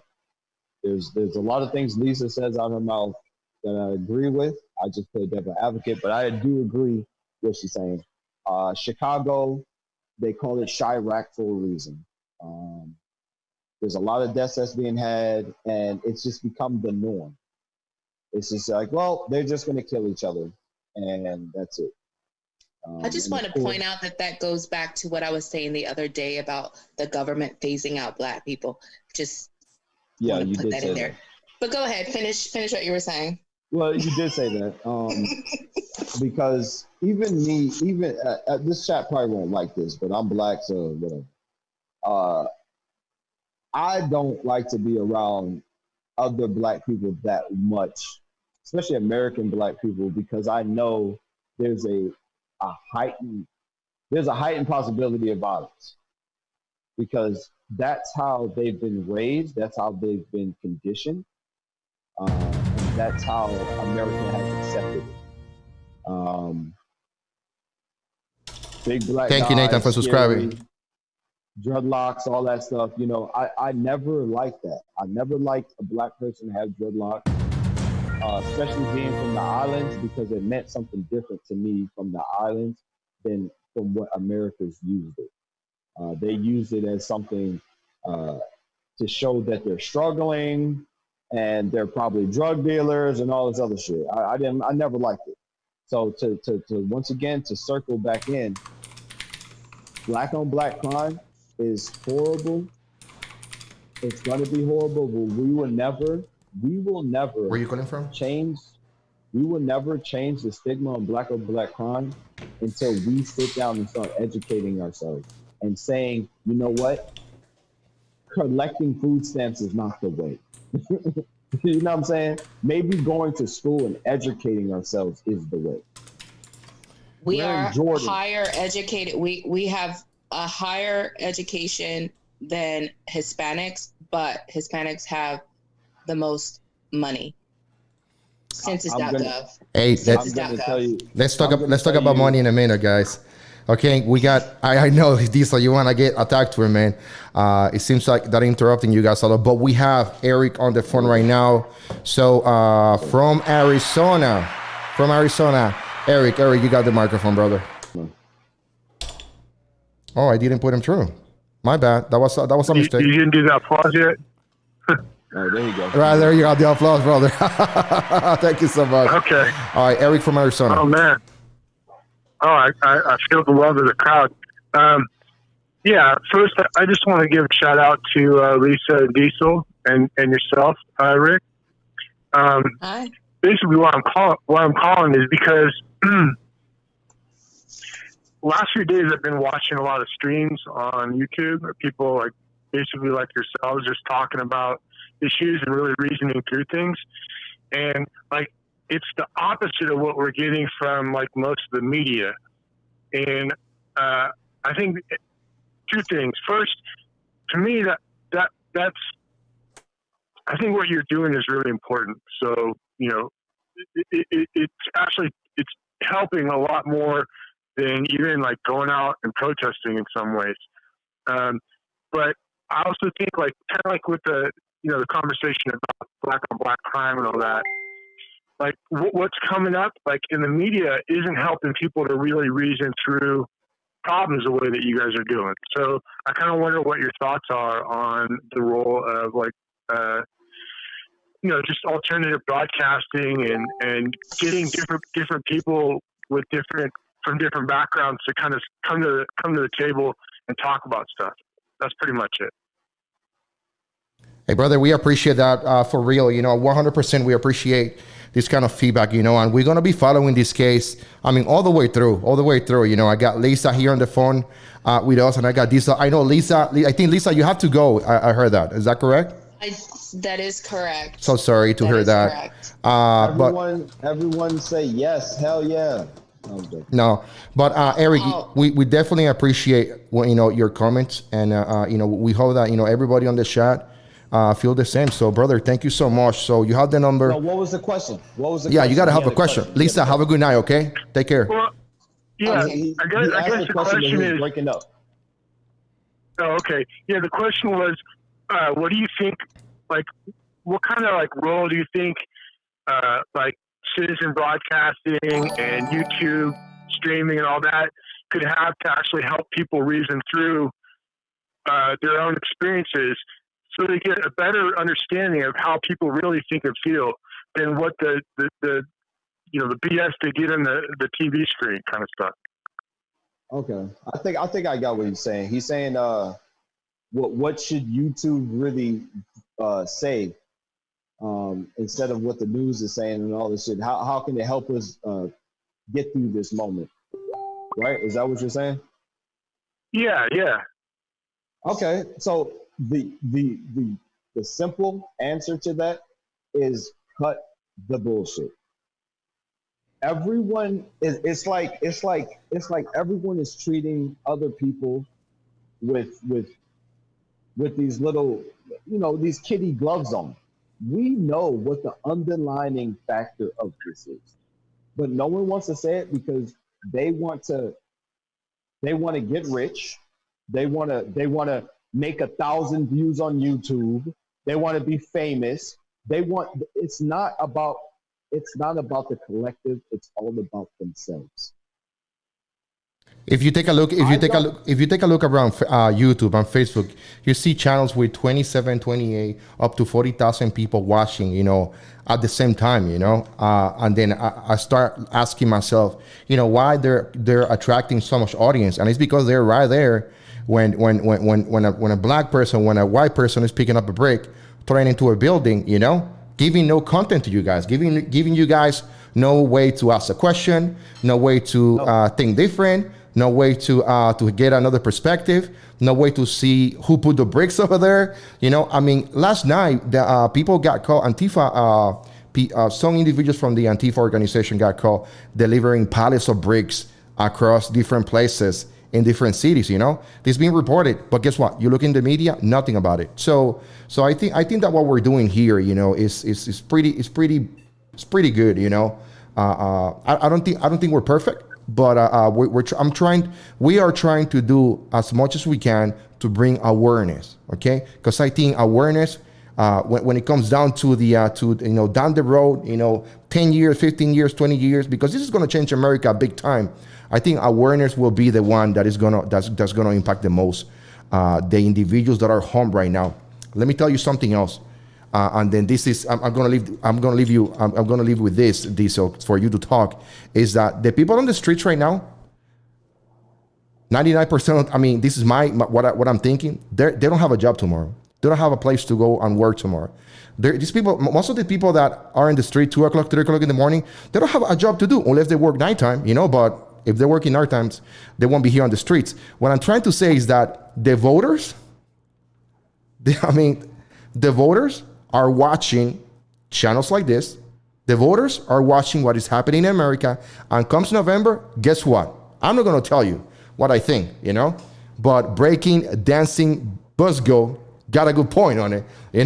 What I'm saying is, it's going to be different. It's people thinking that, it's going to be different, guys. It's going to be different. So I think awareness is the best thing that we can do. Diesel. And I agree with that, and I also agree with checks and balances. Right. I also agree with checks and balances. If Ricky was sitting here and he would just say whatever he says, and we're just yes men, and say yeah, I agree, Right. I agree, then we don't have no damn opinion. I'm a grown man. I've been through war. Ricky has been through war. Okay, we've seen men at their worst. Okay, but we know men at their best. Okay, we've seen that also. So this is how we're changing things. I will sit down with any person in this whole entire world if they're willing to just talk. A lot of people on YouTube and you see on the news outlets, they have a one-sided agenda, a persuasive essay, and they harp on your feelings and your emotions. They say, oh, you don't like Trump? So I'm going to put all type of Trump shit out there that you don't like about him. So you can I can shove it down your damn throat. When in actuality, I'm not saying Trump is the greatest of presidents, but he's done great things. You understand what I'm saying? And at the end of the day, when I was in the military, I had to respect the decision making of the commander in chief because he was elected by the people. So when you sit there and you say, I'm doing this for the team collective instead of for my own collective, you humble yourself. And that's not what America is used to. No. They're not used to that shit. They're used of boasting. They're used of taking advantage of people. But no, I don't want to do that because that's not the right way. I want people to prosper. I want people to be successful, because if you're successful and I don't even know you, I'm going to be successful. That is correct. That's how I see things. Eric, any final thoughts, man? Diesel, I love you, man. That's all. That's the only final I got. I love you, bro. Like, thank you for your service, first of all. And finally, I felt like I was listening to an uncle or a brother. And I have mad respect for you, man. So keep doing what you guys are doing. Definitely making a difference. Helping reasonable people reason through things. And maybe we can find a solution here. You know, I don't know what justice is, but I think we're on the path when we're doing this. All right, Eric, thank you so much, brother. Eric, the solution is talking, man. As long as you're able to open up and you're able to talk and hold a forum with people, that's the solution. That's the start, at least. Thank you, brother. Okay, Eric, have a good night, brother. Good night. Thank you so much. All right, bye. And that was Eric from Arizona, guys, through the phone number on the on the screen, guys, 520-261-7246. Diesel, I think I'm gonna do a couple more minutes. How you feel about calling it quits for tonight? I am in it for the long run, buddy. Okay. Let's do it. Let's do it. My wife is. I'm inside the garage. I'm not breaking up right now. That is good. That is good. Great dialogue. We're having great dialogue. This is actually the most informative. I mean, not most, but you know, I love this, man. This is such great therapy. It's such great therapy, man. It's definitely flowing. You know, I think the conversation is growing. The knowledge of what we're talking about is growing as well. I think that we you know, having a female on the panel is amazing. African American, by the way, light skin for the ones out there. I think it's good, man. It's good having you, you know, Filipino and me. Yeah, you're Filipino. I'm not Filipino. I'm Trinidadian. I'm me, Dominican. I'm not even from America. I know you're gonna get mad about that shit. God damn. I love America. That's the thing about it. I love it. I love America, what they stand for. I love the people in America, the good people, the ones that we hunted down in Iraq. I mean, not in Iraq, but the ones we hunted down. Period. You know, those criminals. Hey, you know where they can go. Yeah. So, okay. Let me see. Okay, TJ retracted a message, and that's okay. That's okay. Retracting messages. If you send something and you want to retract it back, that's amazing. Dr. Hortus Syringe. Love Lisa. She's an amazing person. I'm telling you. And then she's very well versed, and I mean, she's very smart individual. So she does the channel a great favor, you know, to being in here. So let's go. Had a factory. Heavy water. Heavy water wants to call in, man. Call in, man. Hate factory. Oh yeah, I asked him to call, but Hate factory. You know, I like that comment. You know, that's what keeps us going. That motivation. So give us a call, man. Give us a call. Let's see if you have some questions and we can address those questions. So I have something while we wait for somebody to call. Now Lisa can't interrupt me, so I can just get it off. Ha ha ha, Lisa. Too bad. But what I was talking about earlier about America trying to erase its history, not everyone knew about Willie Lynch. So I'm gonna read a little bit. Do we have a call? Hello? Hello, hello, hello? Hello? Okay. Hey, keep going, Diesel. I'm on the phone. Oh, okay.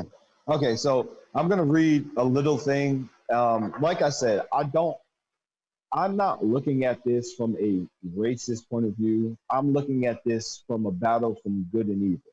Because at the end of the day, this is what we're really battling with, is good and evil, okay? I'm gonna read this real quick. And this is from the Willie Lynch letter, okay? I have a foolproof method for controlling our black slaves. I guaranteed everyone that if installed correctly, it will control slaves for at least 300 years. My method is simple. Any member of the family, overseas, or overseer can use it. I have outlined a number of different among slaves and differences that make them bigger. I've used fear, distrust, envy, and control purposes. So this is just evil. You know what I'm saying? I understand that it was a white person talking about a black person, but it's evil, okay? Then they have a couple of things that they highlight. There is intelligence, size, sex, size of plantation, status of plantation, attitude of owners, okay? And then they go down further. But this is what I want you to focus on. And you could take out the black part of it and you can put any part, you could put good. So let's put good and evil, okay? So it says right here, it says, don't forget, you must pitch the old black male versus the young black male, and the young black male against the old black male. You must use the dark-skinned slaves versus the light-skinned slaves, and the light-skinned slaves versus the dark-skinned slaves.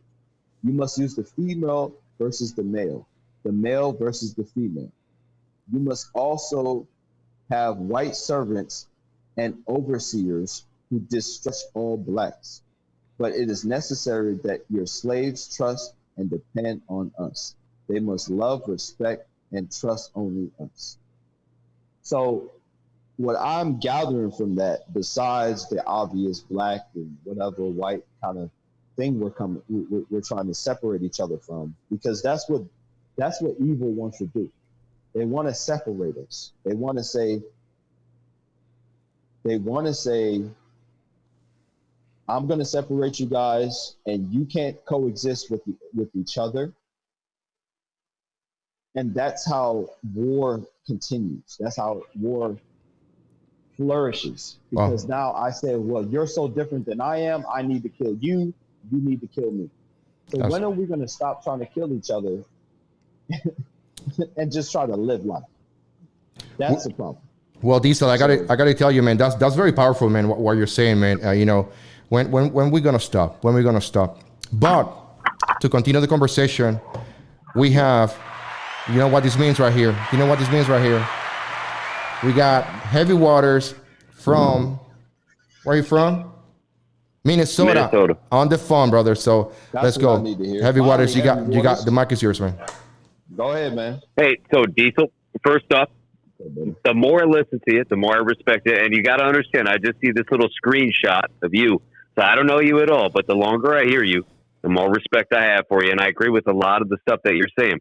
But I feel like as a country, we're getting distracted with, I guess, with these protests, how it's such a narrow little window into some of the problems that we have, which are significant. And I don't mean to belittle them.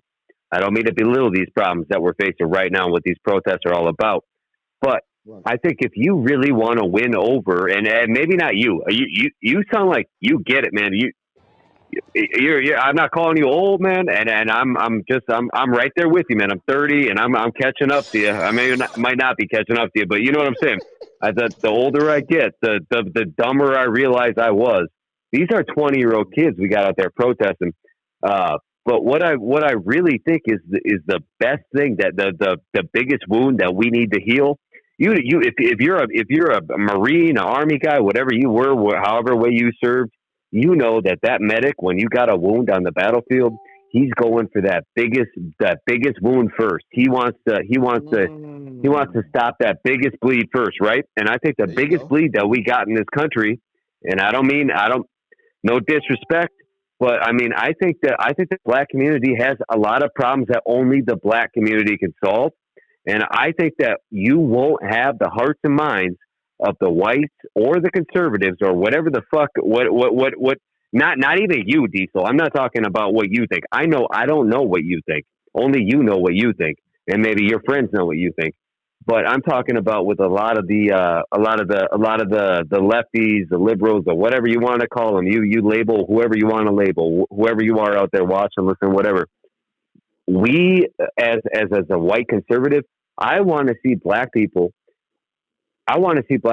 work on their community, and like, I want to see the same outrage that you feel for this white cop. It's always got to be about race. And I know a lot of people are have their heads above the water, and they know this isn't all about race. A lot of it's about power. But we want to see the Black community take responsibility for some fucked up shit that's going on in the hood. You know, things have gotten. Call me wrong. Call me wrong if I'm wrong. But haven't things got better for Black people since the 1950s, 1960s? Maybe they haven't, but that's what I was taught growing up in high school. High school history books, they told me there was a civil rights movement, and since then, people protested, people rioted, and things got better. But what is the Black community doing for the Black community? And why do I? And we kind of blew past this the first time I called in. How come nobody gives a fuck about the kids that get shot by stray bullets in Chicago? And not you, Diesel. I know you give a fuck. I get that. I get that you care. I get you serve your country. I get that, brother. Please believe me. I get that. This is not personal. What I'm saying is that shit don't make no money on the news, because that shit's every day. Nobody gives a fuck about that. But not every day does a cop put his knee on some dude's neck for 8 minutes. So what I want to know is why doesn't the Black community see that they're going to win over the enemy, whatever the enemy is in their head? You're going to win it over when we see you give a fuck about the rest of Black deaths. Like, and again, this ain't personal. Now, I don't mean when I say you. I guess I don't know if that sounds fucked up or not. I don't mean it that way, but speak freely, brother. Speak freely. But this whole Black Lives, okay, I will. Thank you. I appreciate that. This whole Black Lives Matter shit. How are we supposed to feel like Black people feel like Black Lives Matter when you get these like little Black girls getting shot in the fucking throat by a stray bullet from gang violence? Right. There's no protest for that. And guess what? That little Black girl, she didn't have no criminal record. She was fucking innocent. Right. Innocent. And I don't see any protest for that shit, because you know what? Because the dude who fired that gun probably wasn't a cop. Maybe it fucking was a cop that shot that stray bullet. But, you know, with the way Chicago's looking, man, call it Chirac, call it whatever you want. All I see is a pointing the finger. And I want to see some accountability from the Black community. And you know what? When I see accountability from the Black community, I bet you my conservative friends, my white conservative friends, are going to come out with me to these riots. They're going to say, hey, bro, let's get out there, man. We fucking care about this. So I'm just saying, you want to win the enemy's hearts and minds? Let's address that. That's a big thing, man. To me, that's huge. And I think that is the key. I think that is the key to this. And you know, I think it is a key. I know it's complex. I know it's convoluted. I know it's complicated, but that is such a huge thing. And I think that also needs to be a big part of this discussion. We're going to talk it through a race lens. Then as far as through a race lens, yeah, that's huge. As far as through a power lens, government lens, that's a little bit of a different animal. I know. If you want to talk Constitution, you want to talk your rights, you want to talk that shit. And you take it from here, man. You lead me, because if you think I have anything good to contribute, man, you lead it. You question. I'm just one demographic that you can poke and prod at if you want to get a feel for what's going on in the country. I will be here to be the fucking experiment, brother. I am. I mean, I appreciate everything you're saying, and the good thing about conversation is it's a two-way street, and I appreciate you allowing me to go down this path. Everything you're saying you're allowing me, man. You're allowing me. Everything you were saying, right? Because I'm a black person, and I'm not a conservative. I'm not liberal, but I'm from the islands, okay?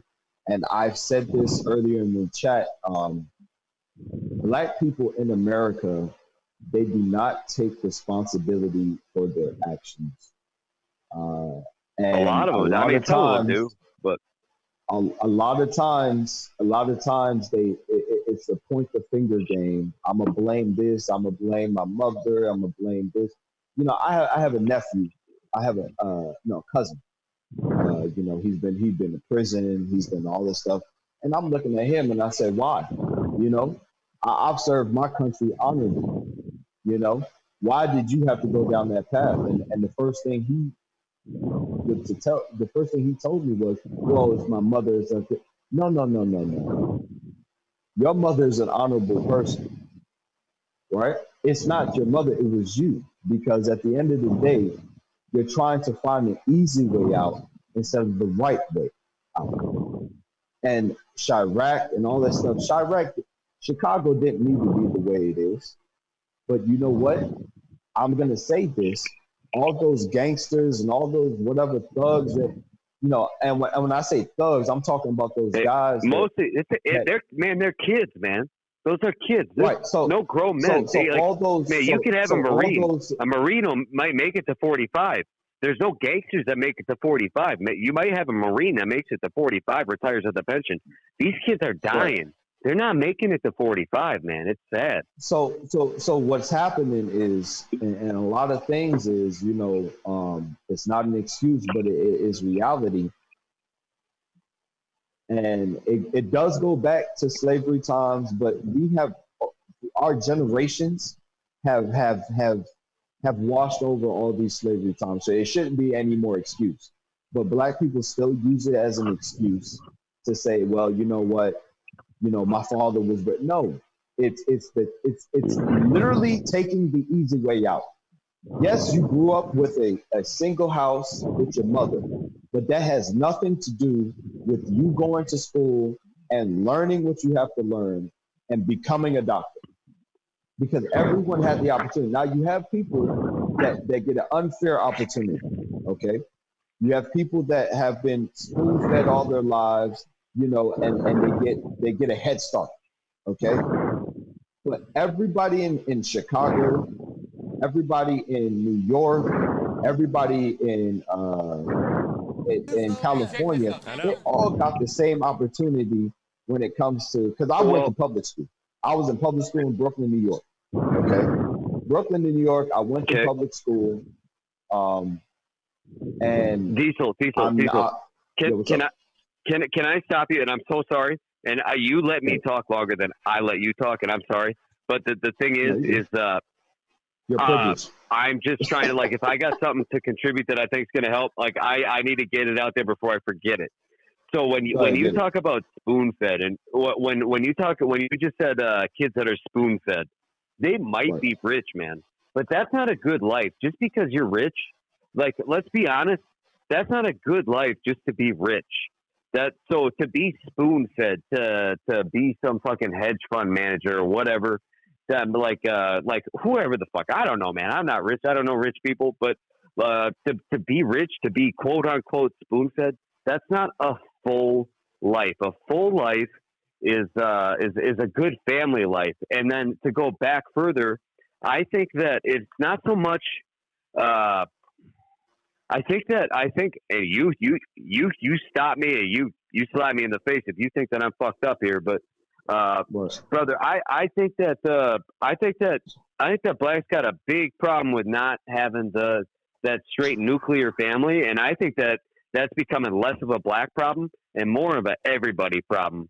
That nuclear families are becoming less and less and less. I was lucky enough for most of my life to have a mom and a dad and a regular family. My parents got divorced, but I had a dad. I had a dad. You know what I mean? Like, they got divorced, but I mean, not till later. I had a dad. I think that a huge problem is not a lot of black dads like stepping up. And you can call me wrong on that. I don't got statistics. I don't got facts to back it. But that's just what I've heard. That's what that's what I feel like I've seen. I feel like the nuclear family is fucking huge. So what I'm saying is, in my personal opinion, based off of the black people I've interacted with, it seems majority of the families didn't have their father, and that was critical. And I say this, and that's why I read the Willie Lynch letter. Okay, in the Willie Lynch letter, it was part of the Willie Lynch letter to say you're supposed to take the man out of the household. So if wait, well, which letter is this? What is this? It's called the what Willie letter is this? Lynch. Willie Lynch letter? Yes. God, so that if name you sounds read horrible. The Willie Lynch letter, it was Roger that. I'll look into it. It went into detail how to breed a black person, okay, a black slave, and that's what I read earlier. And a lot of black people, we're still trapped in that that mentality where I know a whole bunch of people that were raised without their father and their family. And because they're not raised with the father and their family, and this could be white, black, or whatever, there's an imbalance inside that family. I'm a guy, I'm a boy child, I'm a man, I'm a boy child. So my mother can't raise me to be a man, only my father can. And so that's where the problem starts. Okay, but what I'm saying is, although that is an issue, a problem, you already have identified it. And the issue that black people, I think, see, you've identified the problem. What are you going to do now to rectify it? In the military, they teach us, you go through, Ricky, what is it? To assess a problem. Composite risk management, okay? You go through a composite risk management. You say, you know what?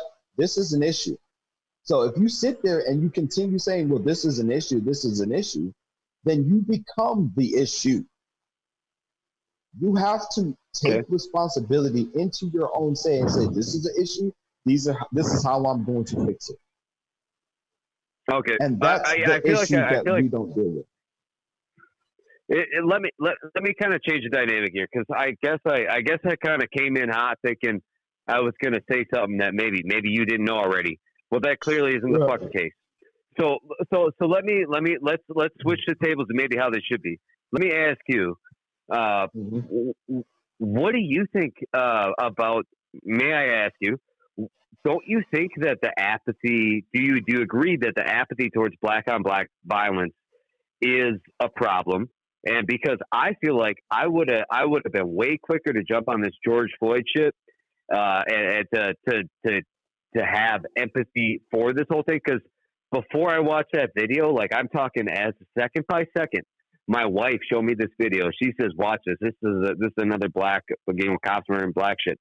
And I'm thinking, yeah, here we go. Here the guy's gonna say I can't breathe, and the cop's gonna say, well, yeah, you know, if he can say I can't breathe, he can breathe. Dude, I do jujitsu. If I'm getting choked out, I cannot fucking say I can't breathe.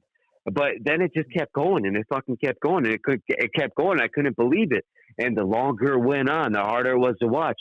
But my point is this whole time I had this preconception is it's just this another black guy that's pissed off because he thinks this cop's racist, and now he's fighting on principle, like I mentioned before. And that's how that's how a lot of them go. But my question is to you: how do you do that psyop? Like, how do you change people's minds? And I really feel like the focus shouldn't be on this like weird little. I know it's fucked up and it's the hardest to watch because it's always on body cam, but Man, nobody ever sees these gang murders. Nobody ever sees the fucking blood kneeling on his knees while a Crip's got his gun to his forehead and then boom, fucking executed on some random fucking back alley. If anybody saw that, they'd be fucking pissed off. So this black on black crime, this is a big deal too. It's just, it's not as visceral. You can't feel it. You can't feel it because you don't see it, and you don't see it because these guys don't want to get caught.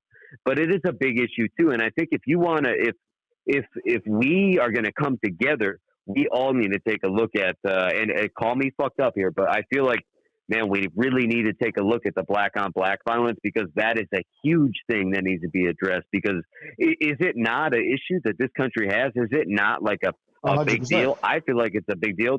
There's not a lot of white on white violence. I mean, you don't see 50 white guys shooting 50 white guys in Chicago. So I think it's a big fucking problem.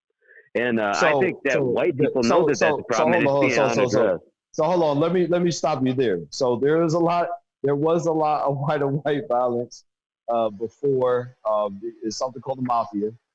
I mean, unless you're not going to call them white. I don't know. You call them Italian, white, or whatever, Russian. There's Russian people. I got to tell you to my family. Yeah, I got a little convoluted family history, but nothing reaching into the modern times. Nothing reaching into the modern times, man. I'm no gangster, man. No, I understand your point. But so all right, let me do it this way.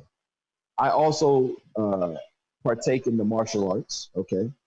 So I thought I was very cocky. I was like, yeah, I can knock anybody out, right? Until my sensei humbled the shit out of me and hit me in my friggin' stomach so hard that I had bruising.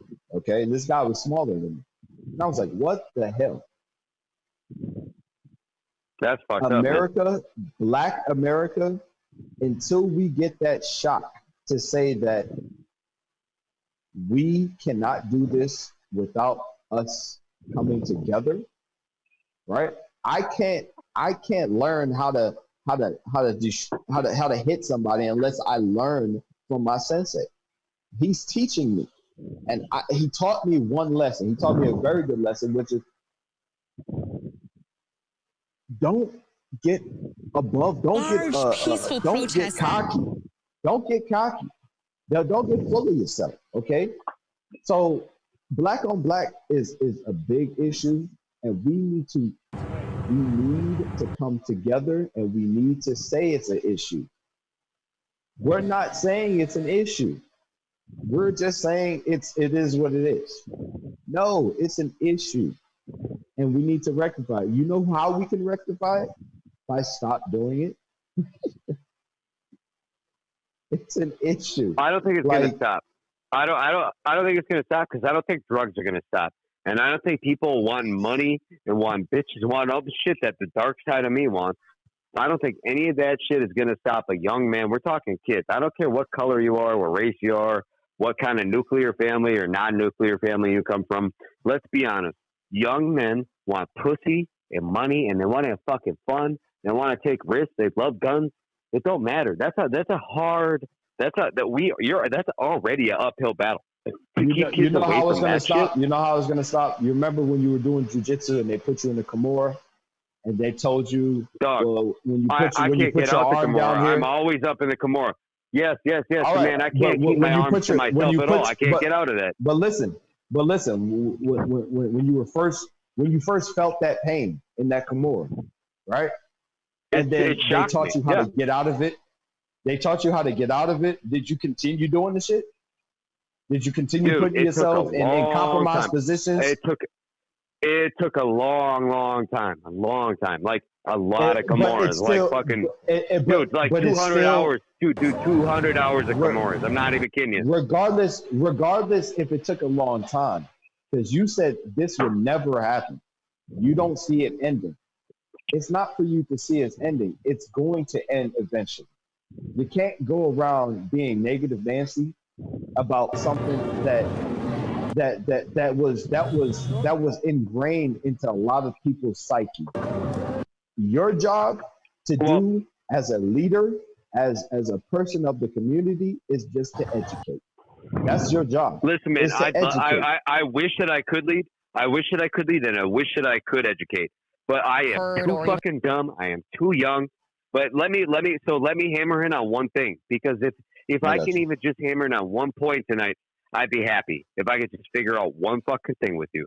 So what my thing is how do you expect to, when I was telling you about Minnesota today, and I told you we had 1 million people in the metro roughly, but the rest of these flyover states, I'm not talking the East Coast, I'm not talking the West Coast, I'm talking Iowa, I'm talking Ohio, I'm talking Montana, I'm talking these states nobody really gives a shit about, and especially the West Coast on over.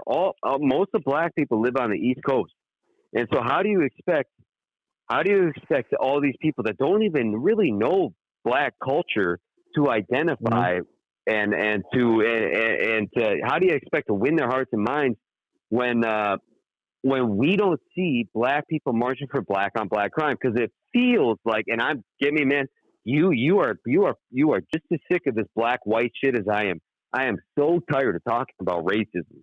I am so tired of this, like having to always preface a comment with oh, I'm not racist, or yeah, I'm a white guy, and yeah, you're black. I'm so fucking sick of it.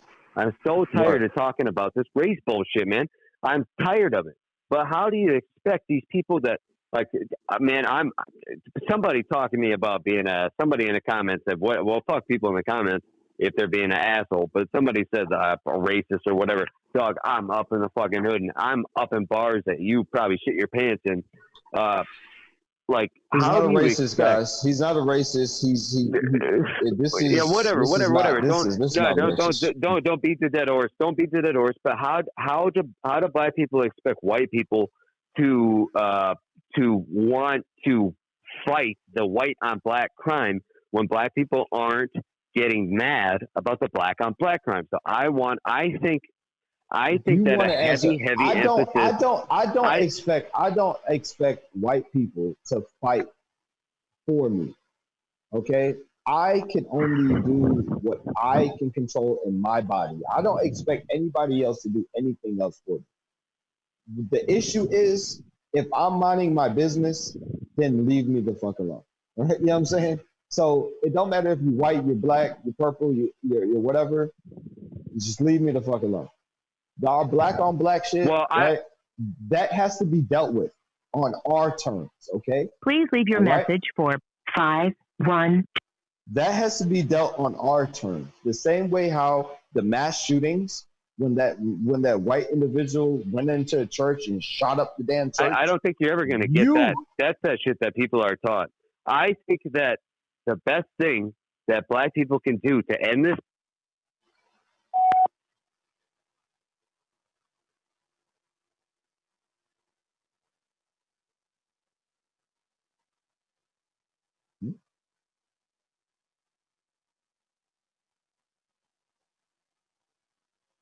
The way we're perpetuating it through the years, we're just teaching it like it's this thing that just keeps going. You just keep teaching it to the kids. I got stepsisters.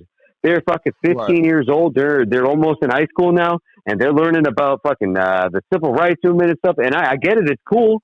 I wish I thought it was cool, but now they think that people are racist. And I just like, if we didn't if we just stopped teaching kids that people were racist, that we would just forget about it. I don't know. It seems like just some fucked up thing that never needed to happen. But back more focused back on that point that we were at earlier. If you want whites to be pissed off about white on black crime, whites want to see blacks pissed off about black on black crime.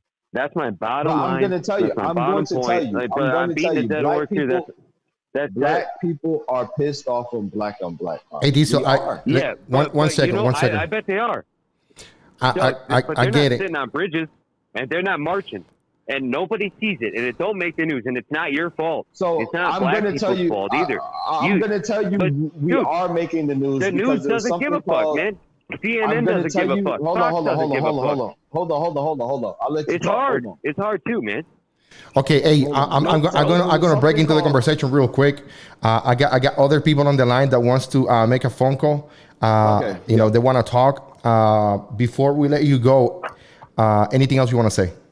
You got 1 minute. No, man. I've probably been on here too long, but I really do believe that. That's all I want to say is I really do believe that before most white people will get on board with this white on black violence, they want to see black people get on board with black on black violence. And what Diesel just said is he said we are fucking pissed about it, but you know what? Black on black violence doesn't sell clicks. Nobody cares about it. Look at the million man march that happened. I don't know. You're old enough to know, but that did happen. I'm not. I'm a young buck. I'm a dumb motherfucker. I'm a dumb motherfucker. I'll say it straight up. But the other thing too is when I'm saying this, I want to just acknowledge that media does not give a fuck about black on black violence, and it doesn't get attention. It doesn't sell clicks. Everybody's it's not as hot. It's not hot news. So let somebody else get up on here and honestly respect all y'all. I hope that this was at least entertaining, and I guess if my dumbass entertained a couple people for a few minutes, I will just be happy with that. Dumb. Don't say that. Respect all y'all. Hey, we're gonna be live tomorrow. Thank you so much for calling. Okay, there we go. Let's give it a stand up. I bet you'll be smarter than. All right, brother. Take care. Okay, Diesel. So how you find that conversation? Today that was pretty good. Okay. So I didn't like the fact that I understood what he was saying, but black people do care about other black people dying. In Chirac, they're just idiots, bro. Like if you go, it's where his spectrum is looking. If you go to middle black America, top black America, they care about that shit. They look at that shit and care about it. Look at me. I'm looking to if you're telling me that a 7-year-old girl just got gunned down, I got children that age. Of course I care. Okay, but of course, what he was saying is not politicized by the news, because guess what? We have become desensitized. There was a point, a time when everyone was in Iraq and they were reporting how many deaths were in Iraq, right? And then there was a point in time they stopped televising it. You know why? Because America didn't want to hear it anymore. That's correct, man. Well, Diesel, we got Dirty DURTY on the phone. So Dirty, the mic is yours, man. What's up? Hey, how you doing, man? What's happening? Good. So I just, excuse me. I just want to bring up, one of the main points that a lot of people seem to just be overlooking is the core fundamentals of the police structure. If you want to boil it down to the nitty gritty, it's on the literal sense of, if you want to do a compare and contrast even, look at training a dog, right? Now say even a police dog trainer in that sense. I have many friends who train police canines, and majority of those canines become ineffective. Why is that? Because the officer does not know how to maintenance and take care of that canine, right? He does not know how to keep and train a police canine. He doesn't understand it. So what happens is all that training goes out the window. Now, we're comparing and contrast, not to compare a human to a dog, but if you compare that, right, and you have a rigorous job set where it is high stress, it is constantly under pressure. You are worried about your safety. You are worried about protecting other people, right? That's high stress. That can lead to many illnesses in shorten your life even, right? So with that in mind, right, you must undergo strict and rigorous maintenance beyond passing those initial tests of not being racist, of being sound at mind, et cetera, et cetera. That maintenance needs to continue, which it doesn't look like it does. And if, you want to go even further into the police history, they themselves are the most organized gang of the nation, and they have been, you know, and they're showing it right now. Like, I don't know if you've seen any of the downtown Austin, Texas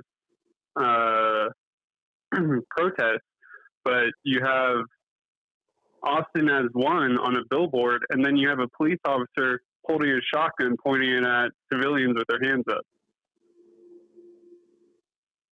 Okay.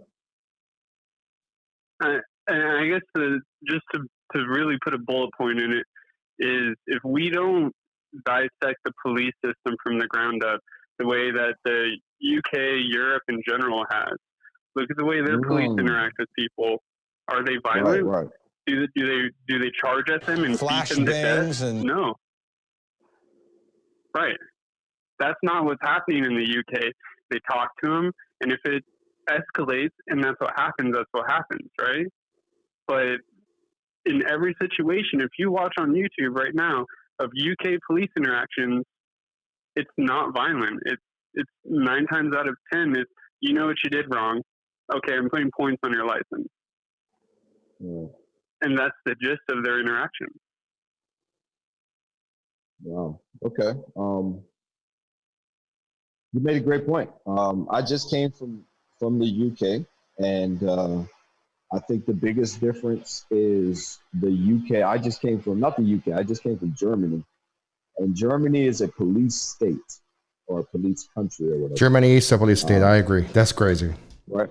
So a police state is pretty much, they don't have enough police officers to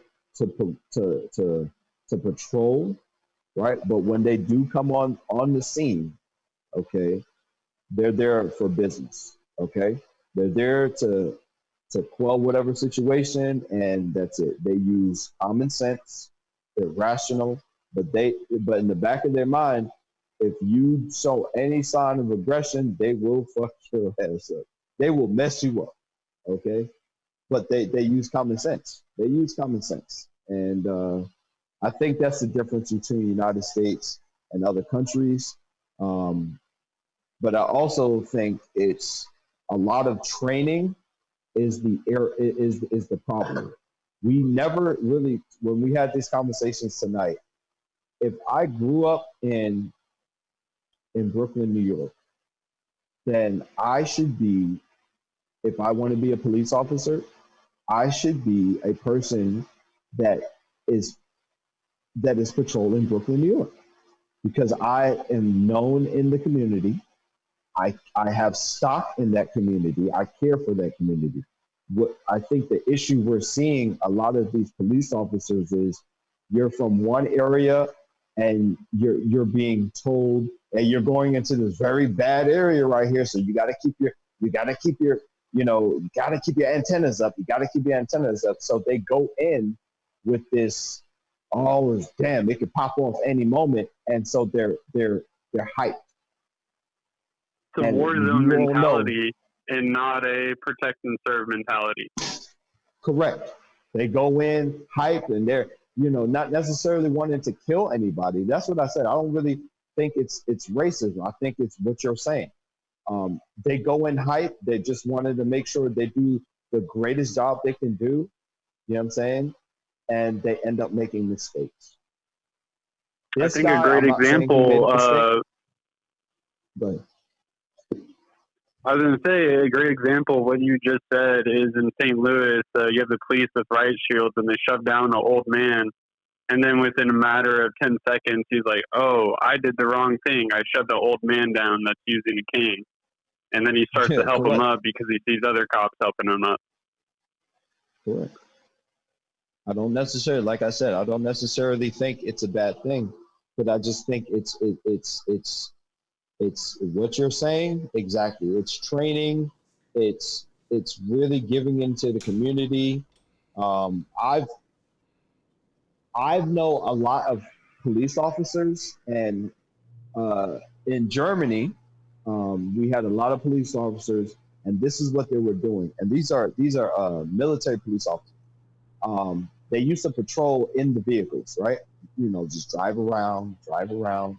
That says nothing to the community. So what the what the lieutenant colonel said, which is pretty much like their, let's think of lieutenant colonel as their boss's boss. They said half of your time. So if you're working an 8-hour shift, half of your time you will be dismounted from the vehicle and you will walk around. What does that do? That puts a face to the people. I see this guy. He's around my community all the time. Now I'm looking at him as a human being instead of a gun and shield. But that's been lost in a lot of these communities. And especially the ghettos and the project areas, you don't have that. They don't even step out that vehicle. Because one, they're scared. Two, they don't want to do that. They want to go home to their wife and their whatever. So you don't step out the vehicle. I'm not humanizing you. I'm looking at you as a badge and shield. And then that's why the interactions are the way they are. Okay, Dirty, thank you so much for calling. We have about 20 more minutes where we're going to be here on the line. We definitely appreciate your phone call. So we got times for maybe 2 more phone calls. So Dirty, thank you so much. You got the number. Tomorrow we're going to be here. So there you go. That's your send up, Dirty. Okay. Thank you so much. Dirty. Guys, Peace, everybody, please, we've been doing this for a minute. Please help us by sharing this video and through social media, through your Facebook, and asking your friends to subscribe to the channel, guys. So 20 more minutes, 2 more phone calls, maybe 1 more phone call. The number is on the screen. Diesel, you're talking about the time in Germany, and I got to tell you, man, Germany wasn't easy. I wasn't a police officer. I was in the IT field, but I got to tell you that everything is different than the United States. The people, how the awareness they have, the how free they are. How well they understand life. It's very different, than the United States, where we are very, very conservative in too many aspects. I seen Mike Dean is talking about, Germany, they carry assault rifles, and he goes in to say, my sister is a major in the Air Force and stationed there now. He looks like he did 2 years there. They don't play, so that's what's going to happen. Yeah. So I really think that the United States is going to learn from this situation, okay? And again, like I said yesterday and the day before, I've been saying it, the laws are going to get harder. The laws are going to get more hard. I'm telling you, this is going to create a lot of Congress individuals, congressmen, congresswomen, to draft laws, to come with new ways to empower, to empower police officers, so they can prevent this kind of situations. So it's getting crazy. So I think one more call is we're gonna take one more call before we end the stream right now. Diesel, what do you think? Yeah, we can take one. I mean, how many calls you got? If you got 2, we can take 2. Yeah, I think we're gonna do one more. So the phones, the lines are open, guys. We're going into the last phone call. About 10 more minutes. We're gonna be here live, guys. Before I have to go. Yeah. So let me. So while we wait for the call, so you were talking about Germany. Also, the thing about Germany, if you had children in Germany, they have these big things called, we will call it like jungle gyms, or a park where you have the monkey bars and all that stuff. But in Germany, they're huge. They're huge, and you'll have little children, younger than my child at the time, climb up it with no fear. Okay, but then when we came to America, we would have these little monkey bars, little something, because we shelter our children.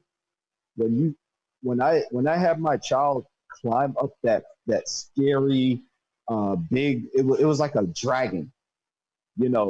I watched them, of course, to make sure they didn't fall and break their bones, but the sense of accomplishment of doing it,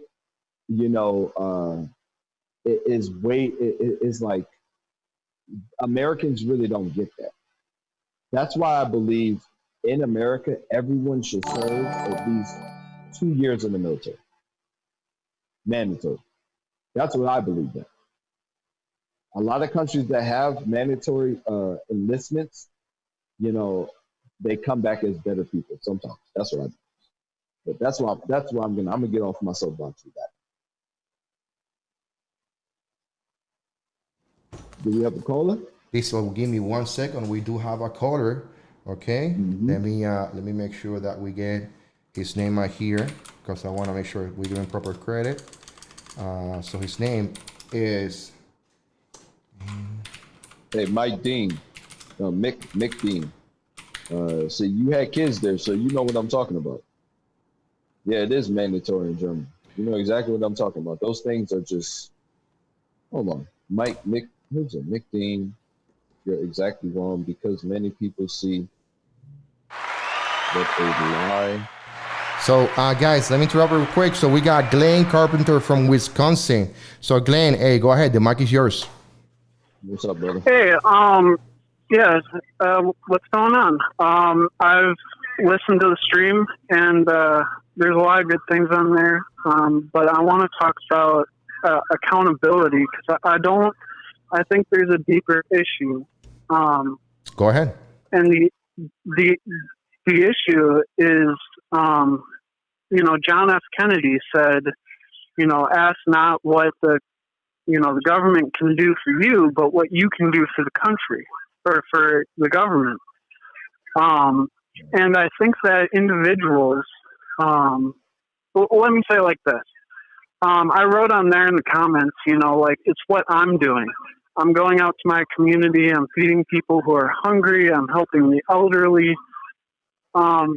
It comes down to, we're battling right now for the short stick. You see it on the media. And the short stick is, who's going to help who? And that's a wrong approach. But in society, and we've been raised that way in society, we should be battling who's helping the most.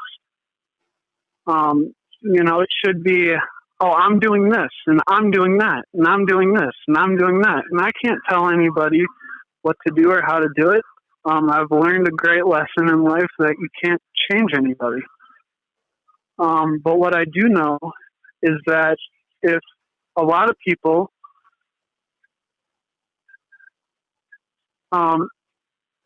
change not who they are, but what they're doing for the betterment of other people, that is very important. And I think it's because of our society that it's critical, if we're going to survive as a nation, as a human race, that we care for each other as a community. And the only way to do that is to take responsibility. So I don't know how that plays in. I'm not here to talk about race. You guys can cover that. You guys are doing a great job with the issues that are at hand.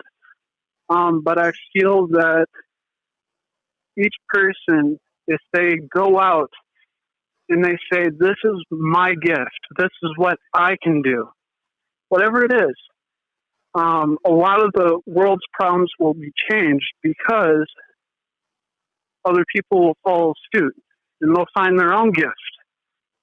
Martin Luther King, he led by example. He didn't tell everybody, do this, do that. He said, this is what I'm doing. This is my dream. And he owned it. So I think accountability is great. That's really all I have to say.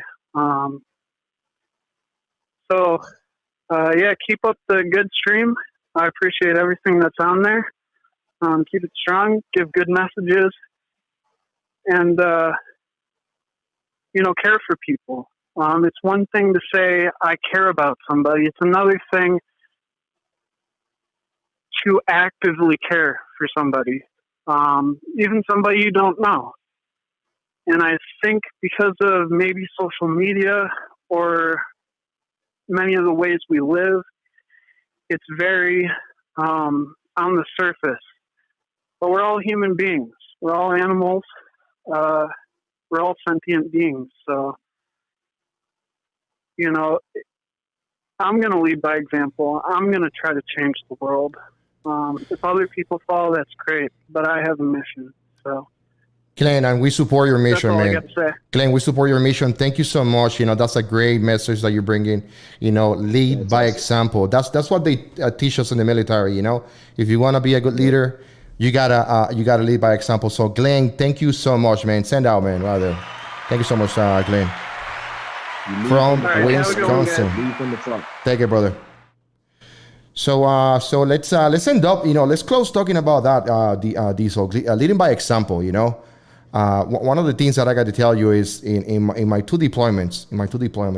I was lucky enough to be an non-commissioned officer when I went to Iraq and when I went to Afghanistan, and I got to tell you that my best achievement wasn't getting an award or earning something that was going to give me like a recognition. It was the fact that I trained with my guys, throughout the year that we had before we deploy. I trained with my guys, I took care of them, and then I brought with me the ones that I thought that they were most capable to handle the mission. And once they were there, I took care of them, Two deployments, I only lost one guy due to suicide, Robert J. Neer, and he's always with me on my wrists. So, and I got to tell you guys, I think that leading by example is the best thing we can do as Americans. What about you, Diesel? I agree 100%. I keep saying 100%. Yeah, I agree. The greatest accomplishment as when I was a non-commissioned officer was to see other people's dreams come true. For me to be able to mentor them, me be able to make their life a lot better. And I think that once again, that selfless service that we have been trained to do, and I don't think it's just the training from the military. I think it's inside of us regardless. I think the military just put a name to it. That's what our society needs. The ability for someone to care about another person so much that you're willing to give your life for that person, no matter the race, the creed, none of that. It's just because you love their soul. And I know the person you lost to a suicide, he loved you, and I know you love, all your soldiers, and I can see it because I know. You're still showing that leadership quality even to this day. So if we can speak, if we can live just a little ounce of what you have lived through, what I've lived through, what most of these veterans have lived through, if most of the civilian populace and Americans could just do this, I think America would be great. So.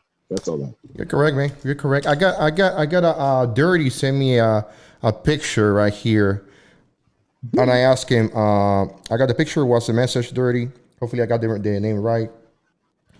But he is. I'm gonna show it to you guys here, and then let's see. What is this right here? One Austin safer together. I asked him to talk about. What this is right here. I see a police officer shooting some kind of rubber bullets. What is this, Dirty? So hit the comments, Dirty. We got you, man. We got you, okay? So I want to make sure I took care of that. So Diesel, what are we doing tomorrow, man? What are we doing tomorrow? We're gonna head back here, see the tomorrow we have to see the status, guys, and feel free. You're not gonna hurt my feelings. I got thick skin. Just be respectful when it comes to when if you got something to say, just mind. I got something to say too.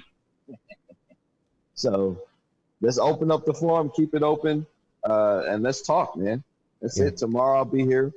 Hopefully Lisa shows up, and hopefully we can get another veteran in here, and we can keep this going, because this is what's really making America great again. Ha ha. Yeah, I think that we're doing pretty good, by showing how,